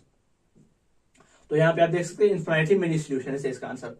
इसके बाद अगर हम चेक करेंगे, जो ये वाला क्वेश्चन है, that will which of the following is not a solution of 3a plus b is equal to 12, यानी इनमें से ऐसा कौन सा सोल्यूशन है जो कि इस कंडीशन को, जो कि इस पॉलिनोमियल को, या जो कि इस सोल्यूशन को, या जो कि इस इक्वेशन को, कुछ भी हम बोल सकते हैं, इक्वेशन, पॉलिनोमियल या सोल्यूशन हम बोल सकते हैं, इसको सेटिस्फाई नहीं कर रहा है। तो हमारे पास है 3a plus b is equal to 12, यानी इसको सॉल्व करने के बाद हमें 12 आना चाहिए। अगर हम पहली 3,3 वैल्यू करेंगे, यानी आप यहां पे लिखना है, जो पहला है वो a है, जो दूसरा है वो b है। अगर ए को हम लेंगे जो ऑप्शन नंबर ए है, तो यहाँ पे हमारे पास है 3 एंड बी हमारे पास है 3। तो 3 into 3 plus 3 is equal to 12। तो ये सेम है, तो ये इसको सेटिस्फाई करता है। लेकिन यहाँ पे हमें क्या निकालना है, विच of the following is not a solution, जो सेटिस्फाई नहीं कर रहा है इसमें। अगर सेकंड चेक करेंगे 3, दूसरे केस में ए कितना है 5 है, 3 इंटू 5 सेंटर में प्लस है और बी की वैल्यू यहाँ पे -3 है। इसको सॉल्व करेंगे 3 into 5 is 15, plus into minus bracket का मतलब होता है मल्टीप्लाई, तो plus into minus is minus, 15 minus 3 is 12। ठीक है, तो ये वाली भी, तो ये भी इसका आंसर नहीं आएगा क्योंकि ये दोनों इसके सोल्यूशन है। ये वाला चेक करते हैं 3 इंटू, यहाँ पे ए की वैल्यू कितनी है, वो 4 है, that is 4 plus 0 is equal to कितना आंसर आएगा, 3 into 4 is 12 plus 0 that is 12। यानी ये भी इसका सोल्यूशन है, तो ये भी आंसर नहीं आएगा क्योंकि हमें निकाला है नॉट ए सोल्यूशन। लास्ट वाला चेक करेंगे, यहाँ पे ए कितना है, वो 2 है और जो बी है वो 4 है। 3 into 2 is 6 plus 4 is equal to 10। तो हमें कितना चाहिए, हमें 12 चाहिए। इन तीनों कंडीशन में, पहले तीनों ऑप्शन में हमें 12 मिल रहा है, तो ये वाला जो है इसका सोल्यूशन है। लेकिन हमें क्या निकाला है, नॉट ए सोल्यूशन, वो हो जाएगा option number 4, that is option number D इसका करेक्ट ऑप्शन होगा, क्योंकि यहाँ पे हमें आंसर 10 आ रहा है, तो इसका आंसर हो जाएगा। इसका एक्सप्लेनेशन देखेंगे इसकी, that will be option number D 2,4। तो यहाँ पे आप देखते सेटिस्फाई कर रहा है, ये भी सेटिस्फाई कर रहा है, ये भी सेटिस्फाई कर रहा है। This does not satisfy this equation. इसके बाद नेक्स्ट स्लाइड की तरफ चलेंगे। यहाँ पे आपको फिर से चेक करना है, एक सेकंड, यहाँ पे आपको फिर से चेक करना है। अरे यार, क्या तुम खुद ही स्टूडेंट्स को सोल्यूशन दिखाने चले हो, तो मैं क्या कर रहा हूँ यहाँ पे जब आप खुद सोल्यूशन दिखा रहे हो। Which of the following pair of linear equations is inconsistent? तो इनमें ऐसी कौन सी पेयर ऑफ लीनियर इक्वेशंस है जो क्या है, वो इनकंसिस्टेंट है। तो यहां पे आपको चेक करना है इनकंसिस्टेंट। तो पहले केस में अगर हम करेंगे A1 by A2, B1 by B2 and C1 by C2, तो यहाँ पे ये वाला, ये A1 है, ये B1 है, ये C1 है, A2, B2 and this is C2। ठीक है, यहाँ पे ये अपोजिट डायरेक्शन में इक्वल टू 7 है। ठीक है, ये सभी कंडीशन, तो हम इसको माइनस में ले सकते हैं क्योंकि हमें पता होता है जो इक्वेशन हम लेते हैं वैसे हम इसको मतलब क्योंकि सभी पॉजिटिव, हम इसको अपोजिट साइड पॉजिटिव भी ले सकते हैं, या फिर हमें सभी को सी वाले केस में, या फिर हमें सभी को सी वाले केस में क्या लेना होगा, या तो सभी में माइनस लेना होगा या तो सभी में प्लस लेना होगा। तो ये वाला जो है हमें कुछ नहीं करेगा। तो अगर हम पहले कंडीशन चेक करेंगे, हमें क्या निकालना है, इनकंसिस्टेंट। इनकंसिस्टेंट का मतलब है, तो यहाँ पे इनकंसिस्टेंट का मतलब हमने चेक किया था, इनकंसिस्टेंट तभी होता है जब हमारे पास ऐसी कंडीशन होगी, यानी A1 by A2 is equal to B। अरे यार, A1 by A2 is equal to B1 by B2 but not equal to C1 by C2। ये वाली कंडीशन होती है, इनकंसिस्टेंट वाली कंडीशन ये वाली होती है। तो ऐसी कंडीशन आपको चेक कर लेने की कौन सी है। ठीक है, तो यहां पे हम लेंगे सभी के सभी माइनस। ठीक है, क्योंकि यहां पे हमें एक्स्ट्रा वैल्यू दिया हुआ है। पहले अगर हम देखेंगे कंडीशंस, अगर हम यहां पे देखेंगे, एक सेकंड, हाँ हम लेंगे इसको क्योंकि हम यहाँ पे जो सारी सी है, सभी केस में जो सी है वो इक्वलिटी के इस साइड है, तो हमें इसको चेक करना होगा। ठीक है, तो पहली जो इक्वेशन आएगी, अगर हम उसको रिराइट करेंगे, ठीक है, रिराइट करने के बाद ये आ जाएगा 2x प्लस 3y माइनस 7। ये मैं बोल रहा था क्योंकि इक्वलिटी इस साइड है, जब हम इसको यहां लेंगे तो ये माइनस आ जाएगा। सभी केस में इक्वलिटी के इस साइड है, तो हम इसको उस साइड लेंगे सभी केस में। -7 इक्वल टू 0। जो इसकी दूसरी इक्वेशन है 4x plus 6y minus 5 is equal to 0। तो यहाँ पे A1 by A2 that will B 2/4। यहाँ पे B1 by B2 that will B 3/6। यहाँ पे -7 by -5। 2 1 are 2, 2 2 are 4, तो 1/2 आ जाएगा। 3 1 are 3, 3 2 are 6, तो 1/2 आएगा। तो यहाँ पे तो कैंसिलेशन नहीं होगी, तो यहाँ पे सिर्फ 7/5 आएगा। ये तो बराबर है आपस में, लेकिन इसके बराबर नहीं है, तो आई थिंक यही वाला ऑप्शन इसका करेक्ट होगा। आप इनको भी चेक कर लीजिएगा। चलो हम इसका करेक्ट ऑप्शन देखते हैं, that is the option number A. 2x plus 3y is equal to 7, 4x plus 6y is equal to 5 is inconsistent. यहाँ पे सभी इक्वेशंस को हमने सॉल्व किया, आप चेक कर सकते हो। और सभी को हमने साथ में लिया हुआ है कि जो पहला पार्ट है वो क्या है, या दूसरा, तीसरा और चौथा क्या है। ठीक है, लास्ट में जो इक्वेशन है that is 5x - 3y equals to 11, और साथ में दूसरी इक्वेशन है 7x + 2y is equal to 13। These equations represent non parallel, so they are consistent. जो लास्ट डी वाला ऑप्शन है वो कंसिस्टेंट है, तो इसका जो करेक्ट ऑप्शन है that is option number A, inconsistent. तो यहां पे अगर हम देखेंगे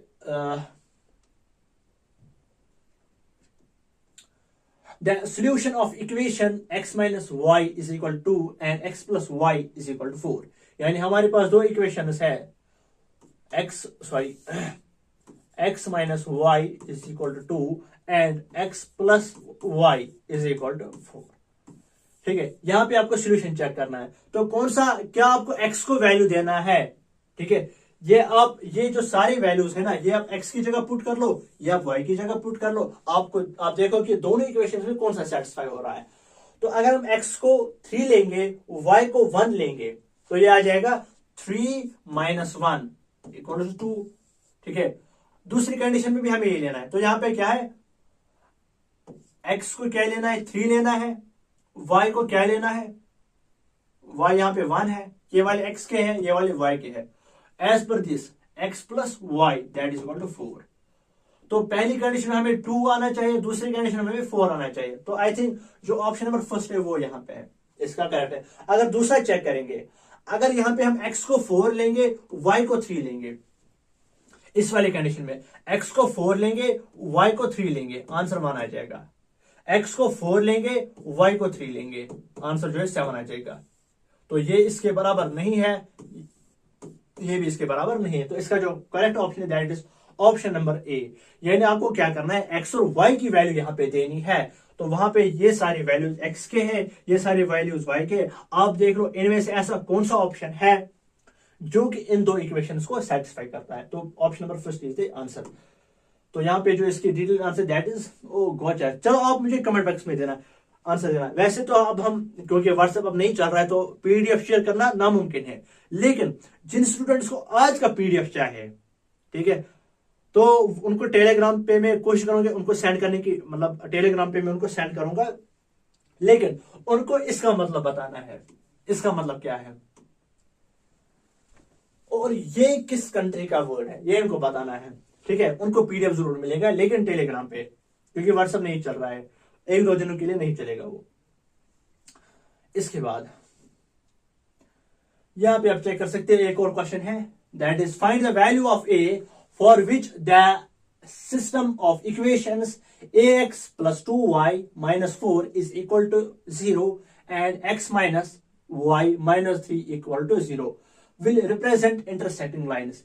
यानी आपको ए की वैल्यू क्या रखनी है ताकि आपकी जो इक्वेशन है वो क्या दिखनी चाहिए, वो इनकंसिस्टेंट दिखनी चाहिए। ठीक है, यानी आपको ए की वैल्यू इनमें से क्या रखनी है। आप एक काम कर लो, आप 1 बाय 1 इनको सभी में सब्स्टिट्यूट करो। पहले इन इक्वेशंस में -2 पुट कर लो, फिर एक सेकंड, पहले आप -2 कर लो, फिर 2 कर लो। अगर दोनों में से कोई नहीं है तो फिर आप देख लें कि इनमें से कौन सा आंसर है। ठीक है, आप एक बार ट्राई कर लो इसको। Find the value of a for which of the following system, यानी हम ए को यहाँ पे क्या वैल्यू दे ताकि ये जो सिस्टम ऑफ इक्वेशन है वो हमें क्या मिलनी चाहिए, इंटरसेक्टिंग मिलनी चाहिए। इंटरसेक्टिंग में क्या कंडीशन होती है, a1/a2 is not equal to b1/b2। तो चेक करते हैं यहां पे। तो पहली इक्वेशन क्या है हमारे पास, दैट इज ax + 2y। सभी हम यहां पे चारों के ऑप्शन चेक करते हैं, ठीक है, ताकि आपको अच्छे से समझ आ जाए। इज इक्वल टू 0, और दूसरी इक्वेशन यहां पे है x - y - 3 is equal to 0। तो अगर हम ये वाली कंडीशन देखेंगे, पहले अगर हम a को क्या देंगे, a इज इक्वल टू -2। ठीक है, पहले हम a को -2 वैल्यू देते हैं, क्योंकि यहां पे दिखा रहा है a is not equal to -2। पहले हम -2 देते हैं, पहले हम चेक करते हैं क्या ये है या नहीं। तो अगर हम a को -2 देंगे तो ये आ जाएगा -2/1, क्योंकि यहाँ पे इसका सबस्क्रिप्ट 1 है और a को हमने दिया है -2। अगर इसकी बात करेंगे, यहाँ पे ये 2 है और यहाँ पे -1 है, दैट इज 2/-1। तो ये दोनों तो सेम आ गए। ठीक है, a1/a2 is equal to b1/b2, -2/1 -2/1 दोनों सेम है, तो ये वाला ऑप्शन नहीं होगा। क्योंकि हमें दिखाना है कि ये दोनों बराबर नहीं आने चाहिए, यानी ऐसी कौन सी कंडीशन होगी जहां पे ये दोनों बराबर नहीं होंगे। अब हम ए को वैल्यू क्या पुट करते हैं, ए को हम 2 वैल्यू पुट करते हैं। अगर हम 2 वैल्यू पुट करेंगे दैट विल बी 2/1 और यहाँ पे आ जाएगा 2/-1। आई थिंक यही इसका करेक्ट ऑप्शन है। तो चेक करते हैं वाला ऑप्शन, क्योंकि यहाँ पे 2/1, यहाँ पे यहाँ पे हमें आ रहा है -2/1, क्योंकि यहाँ पे माइनस वाई है तो यहाँ पे -1 है। ठीक है, तो यहाँ पे 2/1, यहाँ पे ये, तो ये आपस में बराबर नहीं है, तो यही होंगे इंटरसेक्टिंग। चेक कर लेते हैं इसका आंसर। हाँ, a is not equal to -2, not a problem. The given the answer is a is not -2. This ensures lines will intersect. इसका मतलब है कि लाइन इंटरसेक्ट करेंगे। तो यहाँ पे हमें जब हमने -2 दिया था तो यहाँ पे हमें आंसर मिला था कि वो आपस में बराबर थे, लेकिन जब हमने 2 दिया था यानी -2 नहीं था। ठीक है, उसी का मतलब है a is not equal to -2, क्योंकि जब आप इसके रूट्स फाइंड करोगे ना फिर आपको a का जो वैल्यू है वो आपको -2 यानी -2 के बराबर नहीं मिलेगा। ठीक है, नेक्स्ट स्लाइड। -2 तो हमने चेक किया था, वो तो नहीं है, तो इसका मतलब है -2 नहीं है, that is a is not equal to -2। इसके बाद नेक्स्ट वाला question number 23। If the pair of equations has no solution then the pair of equations is, यानी अगर इक्वेशंस में नो सॉल्यूशन होगा तो इनमें से कौन सी कंडीशन सेटिस्फाई होती है। तो अब हमने पहले ही डिस्कस किया था तीनों केसेस, अगर a1/a2 is not equal to b1/b2, क्योंकि इसी टाइम पे जो है इक्वेशन नो सॉल्यूशन दिखाता है। और क्या कंडीशन होती है इसी टाइम इक्वेशन आपस में कंसिस्टेंट होती है। इसी टाइम आपस में इक्वेशन कंसिस्टेंट होती है। ठीक है, तो इसका जो करेक्ट ऑप्शन आ जाएगा that is option number C. अब जाके वो चेक कर लेना जो कि मैंने आपको बताया था ना रफ पे बनाने को, उसको देख के आप इस क्वेश्चन को सॉल्व कर पाओगे। तो when a pair of equations has no solutions then the हाँ, एक सेकंड। अरे यार, इसमें जो लाइट की प्रॉब्लम है ना, यहाँ पे नो नहीं दिख रहा है, has no solution.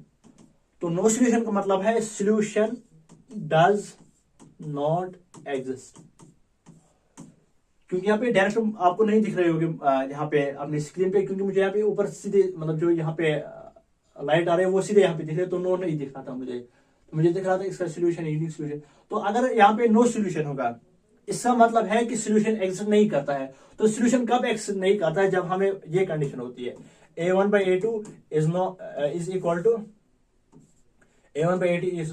b1/b2 but not equal to c1/c2। इसी टाइम जो इक्वेशन है वो आपस में नो सॉल्यूशन दिखाती है, और इसी टाइम पे इक्वेशन का जो इक्वेशन जो होती है वो पैरेलल होती है, और यहाँ पे इक्वेशन आपस में इनकंसिस्टेंट होती है, क्योंकि यही एक ऐसा केस है जहां पे इक्वेशन इनकंसिस्टेंट होती है। बाकी जब इक्वेशन का वैल्यू होता है, यानी यहाँ पे एक तो a1/a2 आप जाके वो चेक कर लेना, a1/a2 is equal to b1/b2 is not is equal to c1/c2।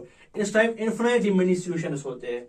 ठीक है, और इस टाइम भी आपस में कंसिस्टेंट होती है और इस टाइम भी कंसिस्टेंट होती है इक्वेशन,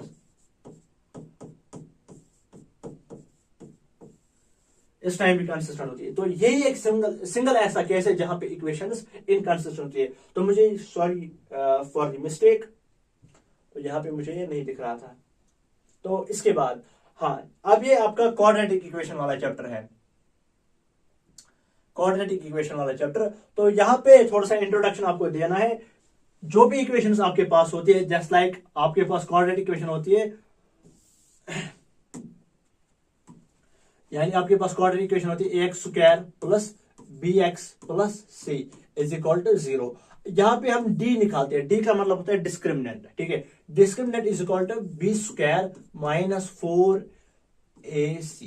ठीक है, यानी डिस्क्रिमिनेंट किसके बराबर होता है, b² माइनस 4ac। अगर b² माइनस 4ac वैल्यू निकालने के बाद, यानी जब आप कोई इक्वेशन ऊपर से निकालोगे, जब उसमें आप कैलकुलेट करोगे b² माइनस 4ac, तो अगर वो ग्रेटर देन 0 है, यानी इसको सॉल्व करने के बाद जस्ट लाइक आपके पास एक इक्वेशन है 2x² plus 4x plus let's suppose 2x² plus 4x plus 2। तो ये यहाँ पे a बी एंड सी है। जब आप इसका वैल्यू निकालोगे बी स्क्वायर माइनस 4ac, अगर वो ग्रेटर देन जीरो यानी जीरो से बड़ा है, यानी 1 2 3 कोई भी, इस टाइम जो रूट्स होंगे, roots are real and unequal, यानी इस टाइम रूट्स रियल होंगे और अनइक्वल होंगे। अगर वो जीरो के बराबर आया, यानी B square minus 4ac calculate करने के बाद आपको जीरो वैल्यू मिल गया, इसका मतलब है कि रूट्स आर रियल एंड वो इक्वल होंगे। यहां पे भी रियल रूट्स होते हैं लेकिन अनइक्वल होंगे। जीरो पे रूट्स आर रियल और इक्वल होंगे, यहाँ पे अनइक्वल होते हैं। जहां पे आपको क्या देखने को मिल जाएगा, जहां पे आपको देखने को मिल जाएगा D is greater than zero. अगर लेस देन जीरो होंगे वहां पे क्या होगा, वहां पे आपको देखने को मिलेगा नो रियल रूट्स। तीन ही वैल्यू होंगे, या तो जीरो होगा, ठीक है, या फिर ग्रेटर देन जीरो होगा, या फिर जीरो से छोटा होगा। अगर ग्रेटर देन जीरो होगा roots are real and unequal, अगर इक्वल टू जीरो होगा roots are real and equal, and अगर लेस देन जीरो होगा no roots, no real roots, ठीक है। इन्हीं बेस पे हम सारे एमसीक्यू डिस्कस करेंगे। चलो यहां पे चेक कर लो, ये सिंपल सा क्वेश्चन है, विच of the following is not quadratic equation. Quadratic equation ऐसी होती है, क्वाड्रेटिक इक्वेशन ऐसी होती है जिसका पावर 2 होता है। क्यूबिक ऐसी होती है जिसका पावर 3 होता है। तो इसका जो हाईएस्ट पावर है वो यहाँ पे 2 है, फिर 1 है, ठीक है, फिर यहाँ पे इसका पावर 0 है। यहाँ पे हम कोई एक्स लेंगे, इसका पावर 0 होगा। यहाँ पे इसका मैक्सिमम पावर 3 है, तो ये क्यूबिक पॉलिनोमियल है, तो ये क्यूबिक पॉलिनोमियल, तो यही इसका आंसर होगा। ये यहां से बोल रहा है विच of the following is not a quadratic polynomial, which of the following is not a quadratic equation है पॉलिनोमियल, ठीक है। तो इसका जो करेक्ट ऑप्शन आएगा यही आएगा, क्योंकि इसका जो हाईएस्ट पावर है वो भी 2 है, इसका भी हाईएस्ट पावर 2 है, एंड ये भी क्वाड्रेटिक है, ये भी क्वाड्रेटिक है, ये भी क्वाड्रेटिक, लेकिन जो ऑप्शन नंबर बी है इसमें ये क्यूबिक पॉलिनोमियल है। इसके बाद यहाँ पे इसका जो करेक्ट ऑप्शन है ये वाला है, this is not quadratic because it has cubic term, ठीक है, क्योंकि इसमें एक्स क्यूब आ रहा है। इसके बाद the quadratic equation 2x square minus 3x plus 5 is equal to 0 has, इसमें से कौन सा सोल्यूशन होगा। तो इसको सॉल्व करने के लिए आपको क्या निकालना है, दैट इज डिस्क्रिमिनेंट निकालना होगा। डिस्क्रिमिनेंट किसके बराबर होता है, D is equal to B square minus 4ac। तो इक्वेशन यहां पे है that is 2x square minus 3x plus 5 is equal to 0। यहां पे जो a है वो 2 है, यहां पे जो b है वो -3 है, यहां पे जो c है वो 5 है। तो d की वैल्यू कैलकुलेट करेंगे तो b square, therefore d is equal to यहां पे इसकी d square, sorry d is equal to b square minus 4ac। तो d की वैल्यू निकालेंगे b स्क्वायर यानी -3, इसका स्क्वायर लेना है, -4 इंटू a की वैल्यू कितनी है 2 इंटू c की वैल्यू कितनी है 5 है। d is equal to -3 into -3 that is 9, -4 into 2 is 8 into 5 is that is 40, ठीक है। तो इसका जो d का वैल्यू आया d इज इक्वल टू -31, तो d is less than 0, d is less than 0। तो इसका मतलब क्या है, अभी अगर आपको याद है तो उसका मतलब है नो रियल रूट्स। तो इसका मतलब है जब रियल रूट्स नहीं होंगे तो कौन से रूट्स होंगे, इमेजिनरी रूट्स होंगे, ठीक है। तो चलो इसका आंसर चेक कर लेते हैं। तो इसका जो आंसर है दैट इज, इसका जो डी आ रहा है यहाँ पे दैट इज -31, इसका जो करेक्ट ऑप्शन होगा दैट इज इमेजिनरी रूट्स। इसके बाद इस वाले क्वेश्चन को आप चेक कर लो, ठीक है, ये भी सेम क्वेश्चन है, यहां पे भी आपको डिस्क्रिमिनेंट निकालना होगा। यहां पे इक्वेशन है 2x square minus root of 5x plus 1। तो यहां पे जो a है वो 2 है, यहां पे जो b है वो -√5 है, और यहां पे जो c है वो कितना है यहाँ पे दैट इज 1। तो यहां पे आपको क्या निकालना है, b square minus 4ac, therefore d is equal to b square minus 4ac। तो d निकालेंगे b स्क्वायर यानी √5 स्क्वायर माइनस 4ac। यहाँ पे ac का वैल्यू हम साथ में देंगे, 4 इंटू a का वैल्यू कितना है वो 2 है, और c का वैल्यू है दैट इज 1। तो therefore d is equal to, ये स्क्वायर और ये कैंसिल हो जाएगा, यहाँ पे -5 रहेगा, तो यहाँ पे -5 -4, सॉरी इसको सॉल्व करेंगे, -4 into 2 that is 8 into 1 is 8, therefore d is equal to -13 यहाँ पे वैल्यू दिखा रहा है, तो इसका मतलब है d इज लेस देन 0, तो यहाँ पे नो रियल रूट्स होंगे यानी इमेजिनरी रूट्स होंगे। तो यहाँ पे जो मुझे आंसर मिल रहा है वो सी ऑप्शन मिल रहा है। तो चलो चेक कर लेते हैं इसका आंसर, दैट इज सी। तो नो रियल रूट्स, क्योंकि यहाँ पे -3 इसको क्यों दिखा रहा है, मुझे तो -13 मिल रहा था। हाँ, यहाँ पे स्क्वायर, यहाँ पे दैट मीन्स यहाँ पे मैंने इसका नहीं लिया था स्क्वायर, सॉरी। तो यहाँ पे जब हमने किया था इसको, एक सेकंड वो गायब हुआ है, चलो नए से एक बार फिर कर लेते हैं। तो यहाँ पे a की वैल्यू कितनी थी 2, क्योंकि आपको कंफ्यूजन नहीं रहना चाहिए एग्जाम्स में, पूरी कोशिश करता हूं मैं अपनी साइड से। b is equal to -√5 and c is equal to 1। तो d किसके बराबर होता है, b स्क्वायर -4ac। आंसर वैसे भी ठीक है, no real roots, option number C इसका आंसर है। d is equal to b square, यानी इसका मतलब है -√5 का हमें स्क्वायर लेना है, फिर करना है 4 इंटू a का वैल्यू 2 है, c का वैल्यू 1 है। तो हमें पता है स्क्वायर का मतलब होता है -√5 इंटू -√5, क्योंकि 2 बार लेना है। खुद ही यहाँ पे लिखता है बोर्ड, मैंने तो थोड़ी लिखा है यहाँ पे, ये तो इसने खुद लिखा है यहाँ पे, मेरे ऊपर ब्लेम नहीं करना, ठीक है। √5 into -√5, -4 into is 8 into 1 is 8, ठीक है। तो minus into minus is plus, तो √5 यहाँ पे रूट कैंसिल हो जाएगा, therefore d is equal to 5 minus 8, therefore 5 minus 8 is equal to -3। तो d इज लेस देन 0, तो इसका मतलब है नो रियल रूट्स। तो नेक्स्ट क्वेश्चन अगर हम देखेंगे यहाँ पे, the cubic equation has degree, यानी जो क्यूबिक इक्वेशन है उसकी डिग्री कितनी होती है, क्यूबिक इक्वेशन की डिग्री कितनी होती है, क्यूबिक इक्वेशन हैज यहां पे कितनी डिग्री होती है। तो आपको पता है जो भी क्यूबिक इक्वेशन होती है, क्यूबिक पॉलिनोमियल होता है, उसका जो पावर होता है दैट इज 3। डिग्री का मतलब पावर, तो क्यूबिक का पावर कितना होगा, वो 3 होगा, यानी option number C, option number C is the correct answer. Question number 28, a biquadratic equation has degree.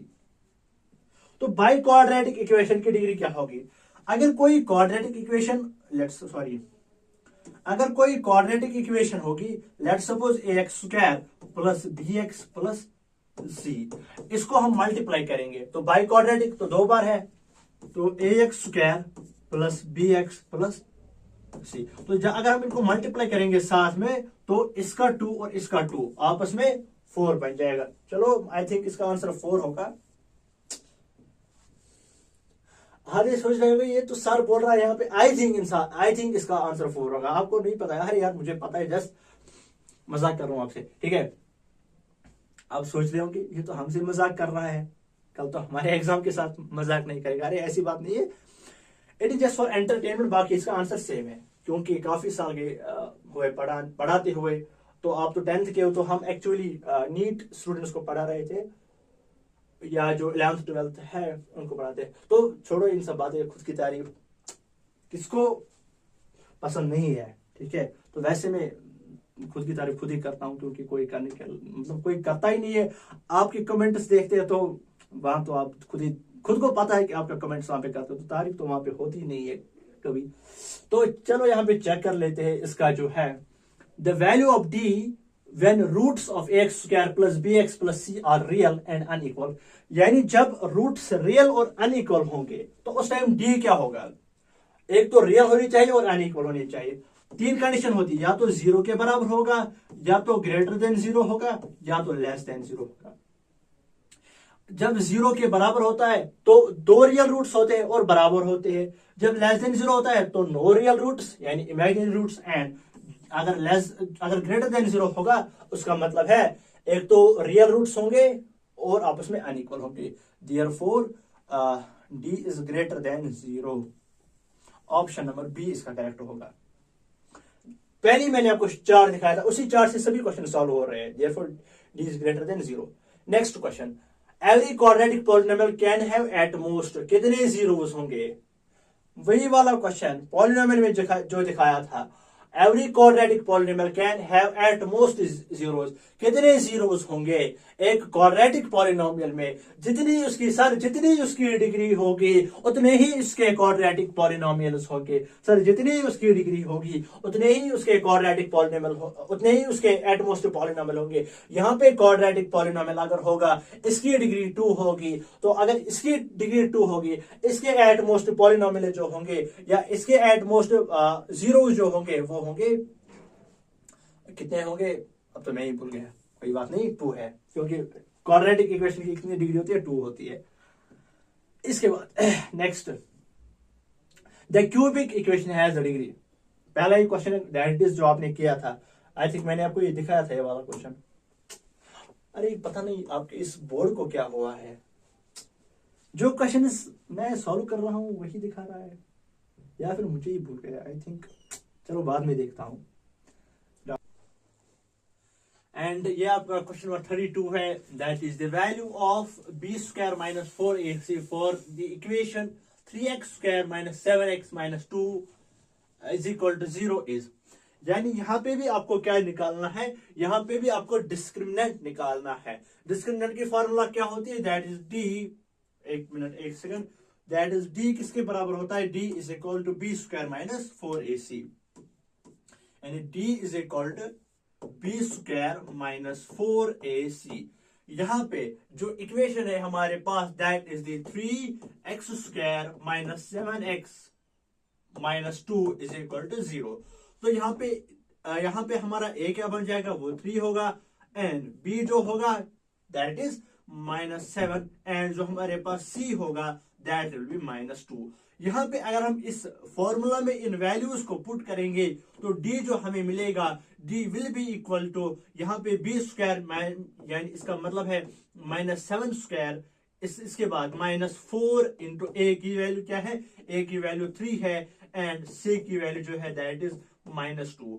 यहाँ पे d की वैल्यू और कैलकुलेट करने की कोशिश करेंगे, 7 into 7 is 49 minus 4 into 3 into minus 2, तो वो कितना होगा, वो होगा आपका that is 4 into 3 is 12 into 2 is 24, यहाँ पे आ जाएगा माइनस 24। ठीक है, तो यहाँ पे ये एक माइनस और इसका अपना माइनस, यानी ये जो फॉर्मूला का माइनस है बी स्क्वायर माइनस 4ac, और यहाँ पे इसका अपना माइनस है, तो ब्रैकेट बीच में, ब्रैकेट का मतलब क्या होता है, यहाँ पे डी हमें मिल गया that is 49 minus minus of 24, तो ब्रैकेट का मतलब मल्टीप्लाई होता है, तो माइनस इंटू माइनस क्या होता है, that is plus, that is 49 plus 24 that will be equal to 73। तो इसका जो आंसर होगा, इसका जो डिस्क्रिमिनेंट होगा दैट विल बी 73, और इसका डिस्क्रिमिनेंट अगर हम एक और न्यूमेरिकल करने की कोशिश करें तो इसका डिस्क्रिमिनेंट जो मिल जाएगा that will be greater than 0। अगर डिस्क्रिमिनेंट ग्रेटर देन 0 होता है, अगर डी ग्रेटर देन 0 होता है, इसका मतलब होता है कि इसके दो रियल रूट्स होंगे और वो आपस में इक्वल नहीं होंगे। इस वक्त जो इसका करेक्ट आंसर होगा that will be 73। Answer check करने की कोशिश करेंगे यहाँ पे, दैट इज, यहाँ पे आप देख सकते हो that is option number D, that is 73। इसके बाद जो नेक्स्ट है हमारे पास अर्थमेटिक, अब हमारे पास आ रहा है, तो चैप्टर नंबर 5 जो आपकी टेक्स्ट बुक का है उसी का है। तो यहाँ पे मैं अगर आपको दिखा दूं, यहाँ पे आपको एक ही फॉर्मूला यूज पड़ेगी, that is an is equal to a plus n minus 1 into D. ठीक है, जितने भी एबी के सवाल होंगे, जितने भी एपी पे एमसीक्यूज होंगे, वो इसी फॉर्मूला पे सॉल्व हो जाएंगे। ठीक है, तो अगर हम बात करेंगे यहाँ पे जो n an है, इसका मतलब है nth टर्म, यानी अगर आपको क्वेश्चन में दिया होगा find the 10th term, find the 20th term, वो हम आगे करेंगे, वो मैंने यहाँ पे लिए हुए हैं, तो ये होता है nth टर्म। इसके बाद ये ए का मतलब होता है फर्स्ट टर्म, यानी जो हमारी एपी सीरीज होती है उसमें जो ए होता है, ए का मतलब है फर्स्ट टर्म, तो ए फर्स्ट टर्म, एन होता है एन का वैल्यू, यानी जो भी हमें टर्म निकालनी होगी, और ये जो डी होता है इसका मतलब होता है कॉमन डिफरेंस। तो यहाँ पे अगर हम इसमें कोशिश करेंगे इसको पुट करने की, यहाँ पे हमारे पास ए दिया हुआ है that is A is equal to 28, और यहाँ पे जो डी है that is common difference, d is equal to -4, and यहाँ पर जो n है n इज इक्वल टू 7। तो यहाँ पे हमें क्या निकालना है, यहाँ पे हमें निकालना है देन an, तो यहाँ पे हमें क्या निकालना है an। यहाँ पे an अगर हम निकालेंगे, n की वैल्यू कितनी है, n की वैल्यू है 7, तो यहाँ पे हमें निकालना है a7, that will be equal to a plus a कितना है, that is 28 plus n minus 1, n की वैल्यू फिर से 7 माइनस 1, n की वैल्यू कितनी है 7, that is 7 minus 1 into D की वैल्यू क्या है, डी की वैल्यू है -4, तो यहाँ पे a7 will be equal to 28 plus, तो 7 minus 1 that is 6 multiplied by -4, a7 equals to 28, और यहां से 6 इंटू -4 हो जाएगा -24। ब्रैकेट का मतलब क्या होता है, जहां पर भी ब्रैकेट दिखेगा ब्रैकेट का मतलब होता है मल्टीप्लाई, अगर हम करेंगे प्लस इंटू माइनस वो होता है माइनस, तो a7 will be equal to 28 minus 24, a7 will be equal to 4। तो यहाँ पे जो सेवंथ टर्म होगी इस एपी की, जिसमें फर्स्ट टर्म 28 है, कॉमन डिफरेंस -4 है, और इसमें जो सेवंथ टर्म होगी दैट विल बी 4। तो यही प्रोसीजर हर किसी क्वेश्चन में सॉल्व ये यूज होगा हमारे पास। तो यहाँ पे अगर हम इसका क्वेश्चन इसका आंसर चेक करेंगे, दैट विल बी, जो इसका आंसर है that so the correct answer will B 4। तो इसका प्रोसीजर जो मैंने आपको दिखाया है। इसके बाद जो कि है क्वेश्चन नंबर 34, सेम यही क्वेश्चन है, लेकिन यहां पे मैं आपको एक ट्रिक दिखा दूं।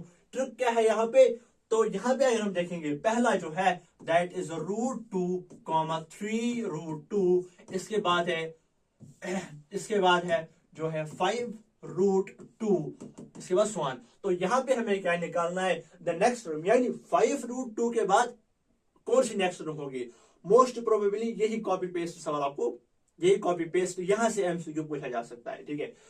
तो अगर हम इसको मान के चलते हैं कि दिस इज 1 √2, यानी जिसके साथ कोई नहीं होता है उसके साथ सिर्फ एक होता है, that is Allah, and for the other, जो अदर यानी रिलीजन को फॉलो करते हैं उनके लिए अपना जो है गॉड होता है, ठीक है। हमारे पास काफी डिविजन्स के स्टूडेंट्स देखते हैं आउटसाइड दी जम्मू कश्मीर या आउटसाइड दी जेके बॉस, तो उनका जो अपना लॉर्ड है या जिसको वो अपना भगवान मानते हैं, तो मतलब वो भी उनके साथ होता है, फिर लास्ट में एक ही होता है। तो यहाँ पर अगर हम देखेंगे इस √2 के साथ भी एक ही होगा, तो इसको हम बोलेंगे 1 √2। इसके बाद 3 √2, ये हम बाकी सेम लिखेंगे, दैट इज 5 √2। अगर आप यहाँ पे देखोगे ये √2, ये √2, ये √2 सब में सेम है, यहाँ पे 1 है, यहाँ पे 3 है, यहाँ पे 5 है, तो यहाँ पे ऑड नंबर्स का यूज होता है, दैट इज 1 से 3, 3 से 5, 5 से क्या आएगा 7, और √2 साथ में रहेगा। तो यहाँ पे जो करेक्ट ऑप्शन होगा that will B 7 √2, that is the option number D will be the correct option for this question. इसके बाद पहले इसका आंसर चेक करेंगे, that is this will be the explained जो है इसका आंसर है यहाँ पे। इसके बाद क्वेश्चन नंबर 35 देखेंगे यहाँ पे, the first term and the common difference for the AP. यहाँ पे हमारे पास एक एपी है 3, -1, 3, 1, -1, तो यहाँ पे हमें क्या लिखना है, एक तो यहाँ पे हमें लिखना है फर्स्ट टर्म, और यहाँ पे हमें लिखनी है कॉमन डिफरेंस, यानी इस एपी की कॉमन डिफरेंस फर्स्ट टर्म। तो फर्स्ट टर्म तो यहाँ पे साफ साफ दिख रही है, यहाँ पे एपी क्या है हमारे पास 3, 1, -1, -3, ठीक है। तो यहाँ पे अगर हम देखेंगे, यहाँ पे ये फर्स्ट टर्म है इसकी, यानी ये यहाँ पे फर्स्ट टर्म है, तो फर्स्ट टर्म यहाँ पे ये वाली है, तो और तो कोई फर्स्ट टर्म है ही नहीं, तो इसका जो डायरेक्ट ऑप्शन चला जाएगा that is option number C. लेकिन फिर भी हम इस -2 को फाइंड आउट करेंगे, कॉमन डिफरेंस कैसे निकालते हैं। यहाँ पे कोई भी दो टर्म्स लो, उनको आपस में माइनस करो, लेकिन माइनस करने का तरीका क्या होना चाहिए, दिस माइनस दिस, ठीक है। यहाँ पे मैं करूंगा 1 -3, यानी यहां से मुझे माइनस करना है, ठीक है। तो 1 -3 that will be equal to -2। तो यहाँ पे जो कॉमन डिफरेंस देखने को मिलेगी दैट विल बी -2, और जो यहाँ पे फर्स्ट टर्म में that is 3, therefore 3 and -2 will be the first term and common difference for this question respectively. तो यहाँ पे अगर हम आप इसका जो है आंसर चेक कर लीजिएगा, यहाँ से सेम आंसर है। इसके बाद क्वेश्चन नंबर 36, तो यहाँ पे मैं थोड़ा सा आपको समझा दूं कि यहाँ पे क्या होता है, ठीक है। यहाँ पे दो पॉसिबल आंसर है, लेकिन करेक्ट एक ही है 100%, ठीक है। तो यहाँ पे the first four terms of the sequence A N is equal to N plus three. यानी यहाँ पे आपको क्या निकालना है, यहाँ पे आपको एक एपी दिया हुआ है, इसके आपको और चार टर्म्स निकालनी है, यानी फर्स्ट फोर टर्म्स आपको इसकी निकालनी है इस एपी की। तो यहाँ पे जो इक्वेशन दी है, सीक्वेंस जो दी गई है यहाँ पे, that is A N is equal to N plus three. तो आपको क्या निकालनी है, first four terms. First four terms का मतलब पहली टर्म क्या होगी, वन। ठीक है, यहां पे हम पहले इस n का वैल्यू वन देंगे। ठीक है, n का वैल्यू। अब अगर आप यहाँ पे, चलो पहले इसको सॉल्व करते हैं। अगर हम इसको n का वैल्यू वन देंगे पहले, तो ये बन जाएगा a1 is equal to into one, यानी n की जगह वन प्लस थ्री। तो ये कितना आ जाएगा, two into one is two plus three that is five. इसके बाद a2 निकालेंगे, that is two into to, यानी n की जगह टू प्लस थ्री, तो इसका आंसर आ जाएगा two into two is four plus three that is seven. इसके बाद a3 निकालेंगे, that is two into three plus three, two into three is six plus three that is nine. अगर हम a4 निकालेंगे यहां से, that is two into four plus three, that will be equal to into four is eight plus three that is 11। तो ये यहाँ पे first four terms होंगी, a1 a2 a3 and a4। ठीक है, that will be 5 7 9 and 11। This will be the option number B. But अगर आप यहाँ पे कुछ ऐसे भी है, ठीक है, उनकी आप कमेंट्स देख लेना, यानी जितने भी हमारी कमेंट सेक्शन में कमेंट्स होती है ना, उनमें से ऐसे स्टूडेंट्स होते हैं, आपको खुद ब खुद समझ आ जाएगा, वो वहां पे 20% कमेंट्स वैसे होंगी। ठीक है, तो वही स्टूडेंट्स ये वाला प्रोसीजर फॉलो करेंगे। लेकिन मैं उनको फिर से सजेशन दे रहा हूं यहाँ पे कि पहले जो भी वीडियो में हम बोला करेंगे उसको सुन लिया करो, उस पर अमल किया करो। अब वो क्या करते हैं, पहले वीडियो देखते हैं, उसमें स्किप करते हैं, फिर वही कमेंट में जाके पूछते हैं सर ये तो है ही जस्ट लाइक मैंने दो वीडियोस मैथ्स पे अपलोड किए, एक होता है गन शॉट, दूसरा होता है जेके बॉस। अब उसने क्या किया, उसको पता है कि मैं चैप्टर्स में देखूंगा कि कौन कौन सा इंपॉर्टेंट क्वेश्चन है। ठीक है, आपको पता है, जो मेरे रेगुलर सब्सक्राइबर्स है, जो मेरे वीडियोस देखते हैं, उनको पता है कि गन शॉट किस लिए और जेके बॉस वाला किस लिए है। तो गन शॉट उन स्टूडेंट्स के लिए जिनको पासिंग मार्क्स करने हैं, उनके लिए तो मैंने कुछ चैप्टर स्किप कर दिया, क्योंकि उनको जस्ट पासिंग मार्क्स करने हैं, तो कुछ चैप्टर्स प्रिपेयर करने हैं। अब वही स्टूडेंट नीचे कमेंट कर रहे हैं सर इसमें तो ट्रायंगल्स है ही नहीं। अब अगर उसने वीडियो देख लिया होता, उसमें सुन लिया होता, तो उसको पता होता कि इसमें ट्रायंगल्स क्यों नहीं है। ट्रायंगल्स इसलिए नहीं है क्योंकि वहां पे मैंने जस्ट ऐसे चैप्टर्स लिए हुए हैं, क्योंकि वहां पे सिर्फ पासिंग मार्क्स करने हैं उन स्टूडेंट्स को। ठीक है, तो पहले वीडियो को सुन लिया करो, देख लिया करो अच्छे से, ताकि आपको समझ आ जाए कि इस वीडियो में क्या बोला गया है।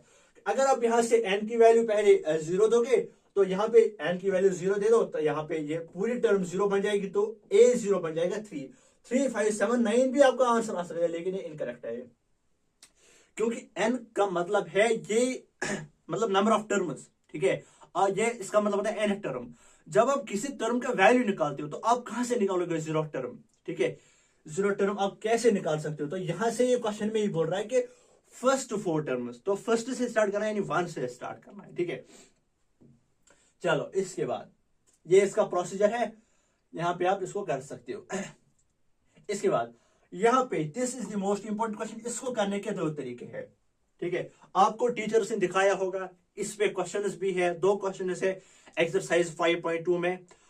तो आप में से काफी स्टूडेंट्स इस वक्त इस वीडियो को देख रहे होंगे, लेकिन टीचर्स दो मेथड्स यूज करते हैं।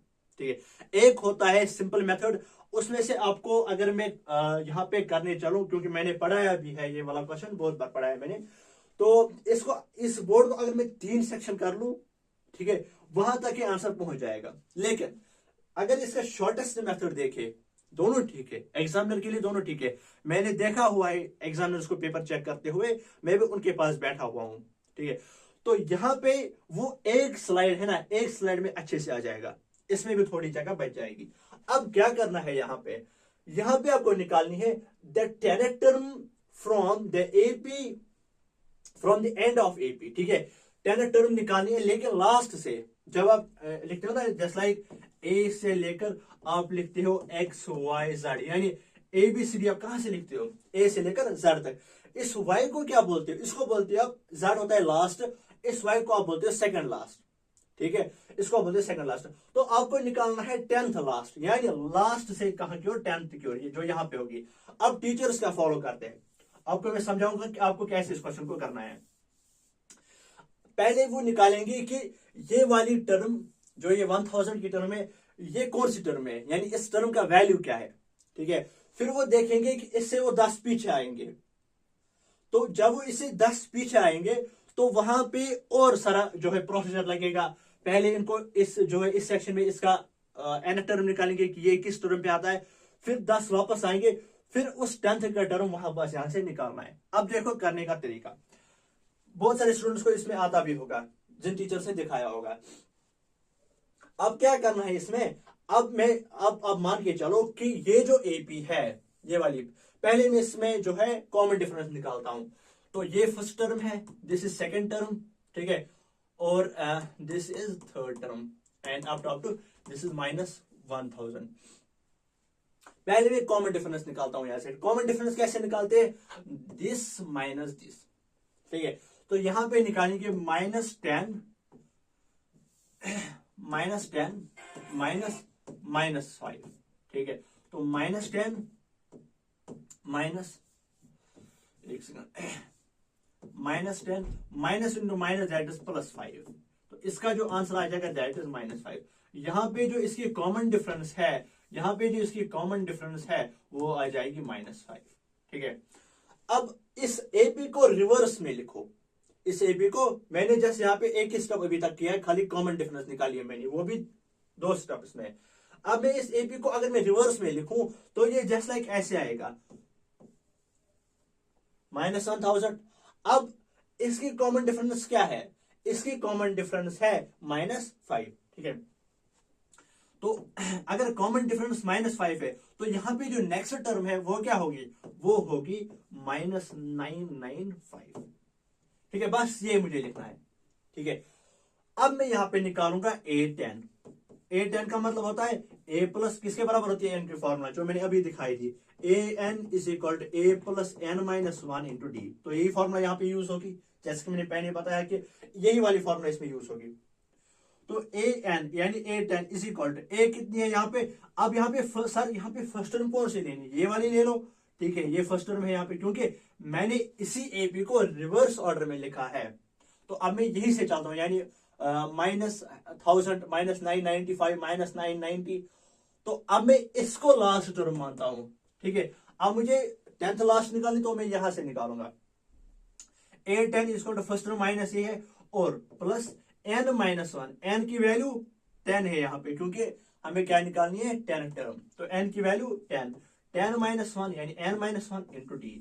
D की वैल्यू कितनी है, D की वैल्यू है that is -5।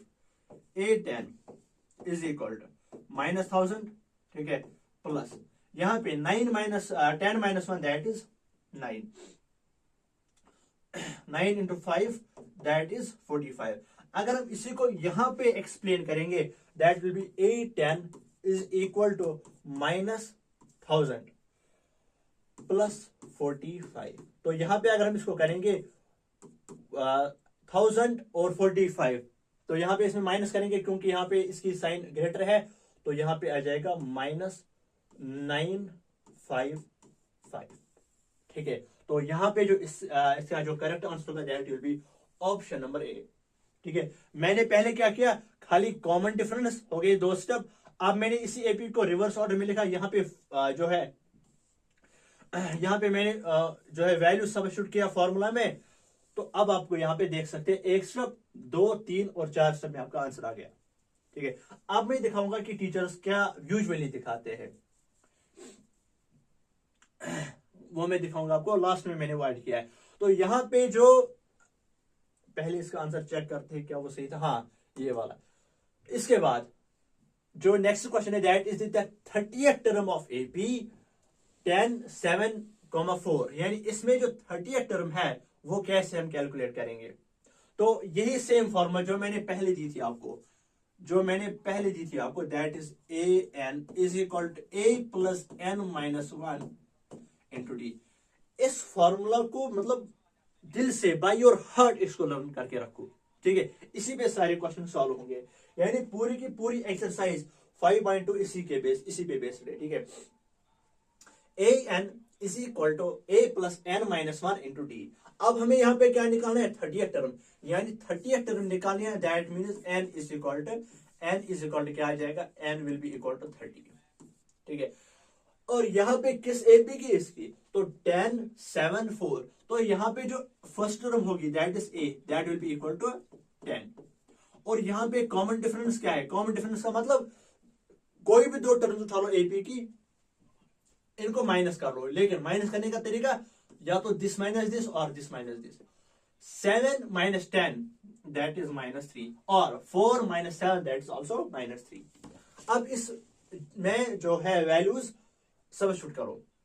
A N that will be equal to A, N की जगह 30 इक्वल्स टू ए की जगह ए का वैल्यू 10 है यहाँ पे, प्लस n माइनस 1, एन की वैल्यू क्या है, that is 30 minus 1 into D, D की वैल्यू कितनी है, that is -3। A 30 will be equal to 10 plus, ठीक है, 30 minus 1 that is 29 into -3। A 30 will be equal to 10 plus 29 into 3 that will be equal to, यहाँ पे minus साथ में, that will be equal to -87। A 30 will be equal to 10 plus, यहाँ पे plus नहीं आएगा, plus into minus that will be equal to minus 10 minus 87 that will be equal to, क्योंकि यहाँ पे माइनस आएगा, प्लस इंटू माइनस ब्रैकेट का मतलब होता है मल्टीप्लाई, ठीक है। तो A 30 will be equal to 10 minus 87 that will be equal to -77। तो 10 माइनस 87 कितना होता है, that will be equal to A 30 will be equal to -77। इसका जो ऑप्शन नंबर जो करेक्ट होगा that will be option number C, यहाँ पे जो है। इसके बाद नेक्स्ट क्वेश्चन हम करेंगे, यहां पे आप देख सकते हैं इसका जो करेक्ट ऑप्शन है दैट विल बी -77। इसके बाद क्वेश्चन नंबर 39, सेम क्वेश्चन है, 20th टर्म आप निकालनी है, ए पे दिया हुआ है, 20th टर्म निकालो। चलो same formula again, A N is equal to A plus N minus 1 into D, यही फॉर्मूला यूज होगी, ठीक है। यहाँ पे 20th टर्म निकालनी है, एन की वैल्यू क्या है, दैट इज 20। इसके बाद यहाँ पे ये वाली एपी है, ये वाली फर्स्ट टर्म है, therefore A will be equal to -5। इसके बाद डी निकालना है, डी कैसे निकालते हैं, कोई भी दो टर्म उठा लो, उनको आपस में माइनस कर लो, उनको आपस में माइनस कर लो, that is D equals to -3 minus -5। इस -3 और इस -5 इनको आपस में माइनस करना है, ठीक है। तो यहाँ पे आपको क्या करना है, यहाँ पे आपको जस्ट करना है, it will be equal to -3, यहाँ पे माइनस, यहाँ पे माइनस, बीच में ब्रैकेट, ब्रैकेट का मतलब multiply, minus multiplied by minus, that will be equal to +5 equal to -3 + 5 that will be equal to 2। यहाँ पे जो कॉमन डिफरेंस होगी वो 2 होगी, ठीक है। अब वैल्यू सब्स्टिट्यूट करेंगे किसमें, इस वाली फॉर्मूला में, ए एन, एन की जगह 20 इक्वल्स टू ए प्लस, ए की जगह क्या लिखना है, ए की वैल्यू यहाँ पे, ए की वैल्यू यहाँ पे दी हुई है, that is A will be equal to -5 plus N minus 1, N की वैल्यू कितनी है, 20, 20 माइनस 1 इंटू डी, डी की वैल्यू क्या है 2, A 20 equals to -5 plus 20 minus 1 that is 19 और bracket multiplied by 2, therefore A 20 will be equal to -5 plus यहाँ पे 9 into 2 that is 38 A 20 will be equal to, A 20 will be equal to 38 minus 5 that will be equal to 33। यहाँ पे जो 20th term होगी that will B 33, ठीक है। ये वाला इसका करेक्ट ऑप्शन आ जाएगा। बस इस वाली फॉर्मूला को याद कर लो, आपका हर कोई क्वेश्चन इजीली सॉल्व हो जाएगा। इसके बाद जो नेक्स्ट क्वेश्चन है हमारे पास, ये इसका जो है आंसर है, the product of a non zero number and an irrational number. अगर आपको क्वेश्चन नंबर फर्स्ट या क्वेश्चन नंबर सेकंड याद होगा, जो हमने इसमें जो है एमसीक्यू किया था, तो वहां पे मैंने बताया था, अगर हम इरेशनल नंबर को किसी भी नंबर से मल्टीप्लाई करते हैं तो वो नंबर भी इरेशनल बन जाता है, यानी जो उन दोनों का प्रोडक्ट होगा, यानी irrational number multiplied by with any non-zero number that will be equal to irrational number, क्योंकि अगर irrational को जीरो से मल्टीप्लाई करेंगे तो जीरो बन जाएगा and zero is irrational number। तो any non zero number the product of, यानी मल्टीप्लाई करेंगे किसी भी नॉन जीरो नंबर को किसके साथ, किसी भी नॉन जीरो नंबर को किसके साथ, इरेशनल नंबर के साथ, तो वो हमेशा क्या देगा, that will be always an irrational number. ठीक है, ये मैंने आपको डिस्कस किया हुआ है, that will be always irrational. तो इसका जो ऑप्शन होगा correct option that will be option number first. यहां पे इसका आंसर फिर से चेक करने की कोशिश करेंगे हम, that will be always irrational. तो यहाँ पे मैंने बताया भी था, अगर हम जीरो से मल्टीप्लाई करेंगे तो वो जीरो बन जाएगा, therefore it will B rational. इसके बाद ये तो मोस्ट इंपॉर्टेंट क्वेश्चन है, ये तो हलवा क्वेश्चन है, ये तो मतलब पूछेंगे भी नहीं वो। विच of the following triangles have the same side lengths, यानी ऐसा कौन सा ट्रायंगल है जिसमें हर कोई साइड जो है इक्वल लेंथ का होगा, उसको क्या हम बोलते हैं, बचपन से पढ़ते आ रहे हैं, उसको हम हमेशा बोलते हैं that will be equilateral triangle. तो यहां पे जो इसका करेक्ट ऑप्शन होगा that will be option number C, that will be equilateral triangle. इसके बाद this is the most important question, जो कि मैंने गन शॉट में बोला था कि इस टेबल को मैं आपको लर्न करवाऊंगा आज इसी लेक्चर में। ठीक है, इसको ट्रिक है, बस आपको कुछ ही वैल्यूज याद रखने, इसको पूरा का पूरा टेबल आपको अच्छे से याद हो जाएगा। अब आपको क्या करना है, ये आप देख सकते हो, आपको एक टेबल बनाना है, टेबल एक बनाना है, दैट मीन्स 0, 30, 45, 60 एंड 90। यहां से आपको लिखना है साइन, कॉस, टेन, कोसेक, सेक, कॉट, जो आपको जो आपकी ट्रिग्नोमेट्रीज जो ये है वैल्यूज है, सॉरी जो आपकी ट्रिग्नोमेट्रिक वैल्यूज है। तो इनको क्या करना है, पहले आपको ये लर्न करने हैं, 0, 1/2, 1/√2, √3/2, 1, बस ये चार वैल्यूज याद कर लो, हो गया आपका पूरा का पूरा जो है आपका टेबल जो है ट्रिग्नोमेट्री, ये चार वैल्यूज आपको याद करने हैं। अब सर इनको क्या करें, अब वो मैं बताऊंगा आपको क्या करना है। इनको लर्न करने के लिए बस यही चार वैल्यूज याद कर लो, ये सारा का सारा ट्रिग्नोमेट्रिक टेबल आपकी जुबान पे होगा, लिख के ले लीजिएगा। ठीक है, तो यहां पे आपको क्या करना है, यहां पे आपको ये चार वैल्यूज लर्न करने हैं, इन चार वैल्यू को रिवर्स ऑर्डर में नीचे लिखो, यानी 0, 1/2, 1/√2, √3/2 एंड 1। इसको रिवर्स ऑर्डर में लिखोगे तो ये 1 इधर आ जाएगा, ये √3/2 इधर आ जाएगा, √1/√2 अपनी जगह सेम, 1/2 इधर चला जाएगा, 0 इधर चला जाएगा। ठीक है, यानी जो आपने ऊपर लिखा है, जो आपने एक ही लर्न किया है, उसको आप नीचे लिख दो, लेकिन रिवर्स ऑर्डर में। ठीक है, इसके बाद सर टेन वाला कैसे याद करें, या तो साइन डिवाइड बाय कॉस कर लो, क्योंकि आपको पता है जो टेन थीटा होता है वो बराबर होता है sine theta by cos theta. ठीक है, वो बराबर होता है sine theta by cos theta. अगर आप कर लोगे, ये दोनों आपको पता है, क्योंकि एक ही याद कर लिया, दूसरा रिवर्स में लिखा।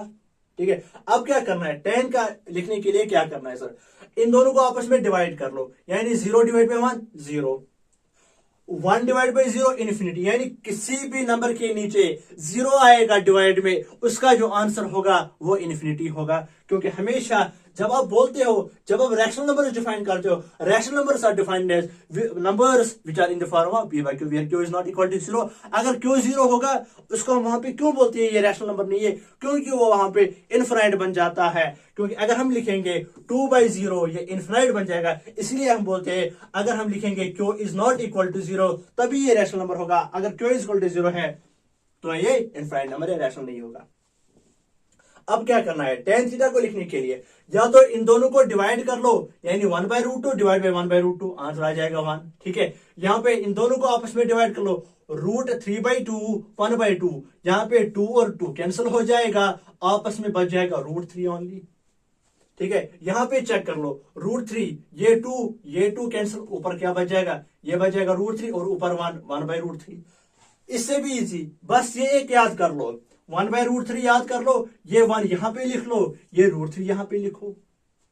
इसके बाद जो कॉसेक थीटा होता है वो इनवर्स ऑफ साइन थीटा होता है, यानी जो साइन थीटा की वैल्यू है इसको रेसिप्रोकल करके लिखो।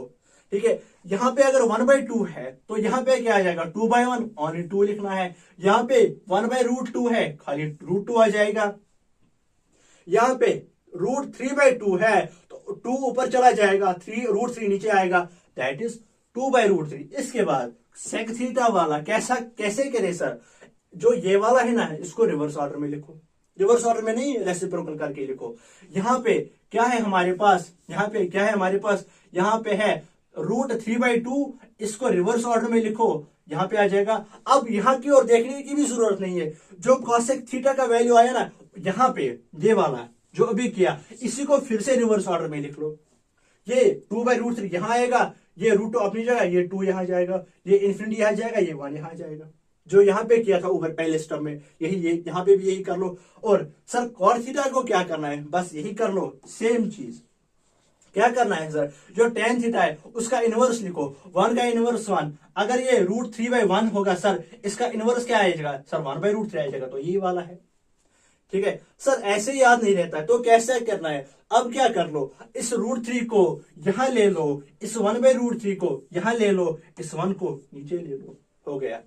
ठीक है, this is the most effective way to learn the trigonometric table. ठीक है, ये इजीएस्ट वे, इसको बार बार देखो। ठीक है, इसको इस वाली पोर्शन को सेव रख लो अपने पास। इसके बाद नेक्स्ट स्लाइड की तरफ चलते हैं, इस पे क्वेश्चन करेंगे।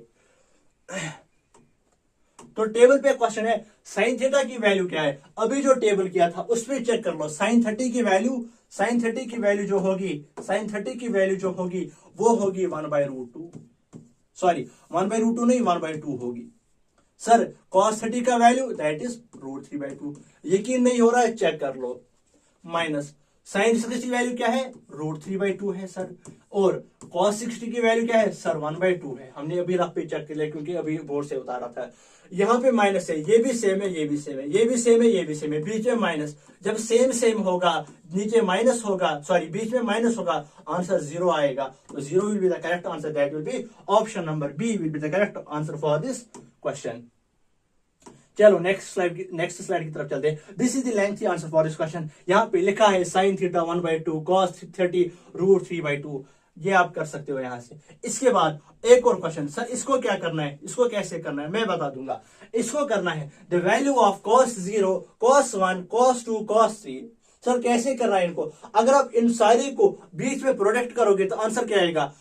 अरे इसको क्या इतनी जरूरत है, यहाँ पे पता है आपको। cos 90 की वैल्यू चेक कर लो अभी रफ से, जो मैंने अभी दिखाई थी वो चेक कर लो। जब cos 90 की वैल्यू चेक करोगे वो 0 आएगा, 0 के साथ कुछ भी मल्टीप्लाई करो, cos कुछ भी, cos Sunday, cos Monday, cos today, कुछ भी वैल्यू कर लो, आंसर 0 ही आने वाला है, क्योंकि 0 multiplied by anything will be always 0। इसका जो आंसर होगा that will be option number C, that will be 0 will be the correct answer for this question. इसके बाद यहां पे लिखा है एंटायर होगा तो 0 होगा, इतनी अंग्रेजी हमें नहीं आती है। इसके बाद question number 44, given that sine alpha is equal to 1/2, cos beta is equal to 1/2, then the value of alpha plus beta. Sir इसको कैसे करना है, अब एक काम कर लो, ये जो यहां पे है ना साइन अल्फा, अब मुझे बताओ साइन की किस वैल्यू पे, यानी कौन से थीटा पे इसका 1/2 होता है, यानी 1/2 चेक कर लो कि कहां पे साइन का। जब आप साइन 30 चेक करोगे, जब आप साइन 30 चेक करोगे वहां पे आपको 1/2 देखने को मिलेगा।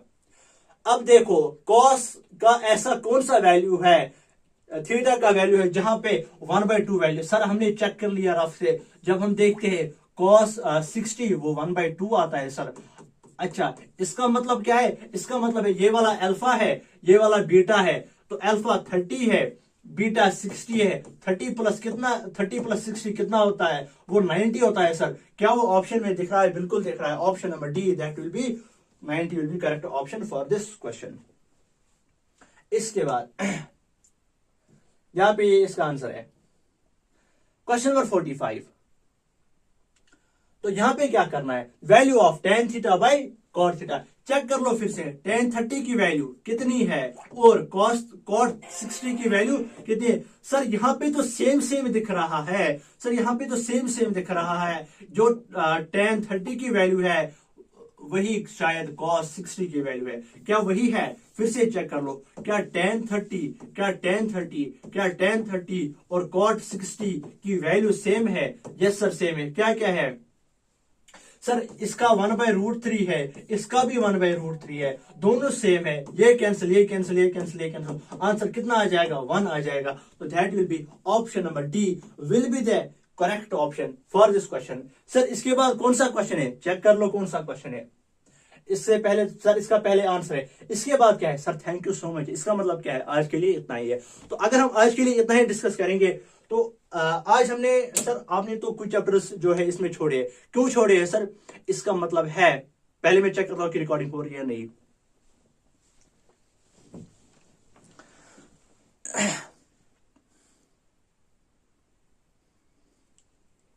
रिकॉर्डिंग तो हो रही है, ये तो अच्छी बात है। मतलब यही डर रहता है कि जब हम रिकॉर्डिंग कर रहे होते हैं तो यही डर रहता है कि रिकॉर्डिंग चल रही है या नहीं।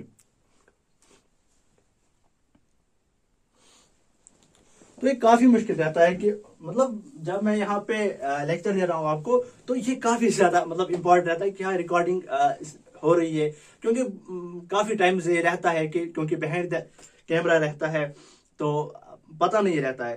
तो जैसा कि आपको पता है कि लेक्चर एंड हो चुका है। सर नेक्स्ट लेक्चर कब आएगा? एक दिन के बाद, डे आफ्टर टुमारो आ जाएगा। इसमें जो भी चैप्टर्स बचे हुए हैं वो आ जाएंगे। अब अच्छा, अब आप वेट कर रहे होंगे किसका? दैट इज शायरी का। तो यहाँ पे है, किसी ने सेंड की है, तो एक है मतलब अच्छी लेवल की है, काफी हाई लेवल की है। ये भी सब्सक्राइबर्स के लिए, अपने सब्सक्राइबर्स है, जो भी हमारे पास सब्सक्राइबर्स है उनके लिए है।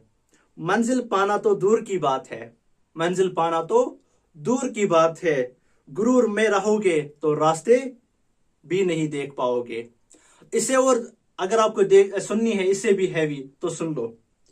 जो दुनिया को सुनाई दे उसे कहते हैं खामोशी, जो दुनिया को सुनाई दे उसे कहते हैं खामोशी, और जो आंखों में दिखाई दे उसे तूफान कहते हैं। अभी कंप्लीट नहीं है, अभी और सुन लीजिएगा इसके साथ ही है। और मेरे अंदर से एक एक करके सब कुछ रुखसत, और मेरे अंदर से एक एक करके सब कुछ हो गया रुखसत, मगर एक चीज बाकी है जिसे ईमान कहते हैं। Thank you so much, all the very best.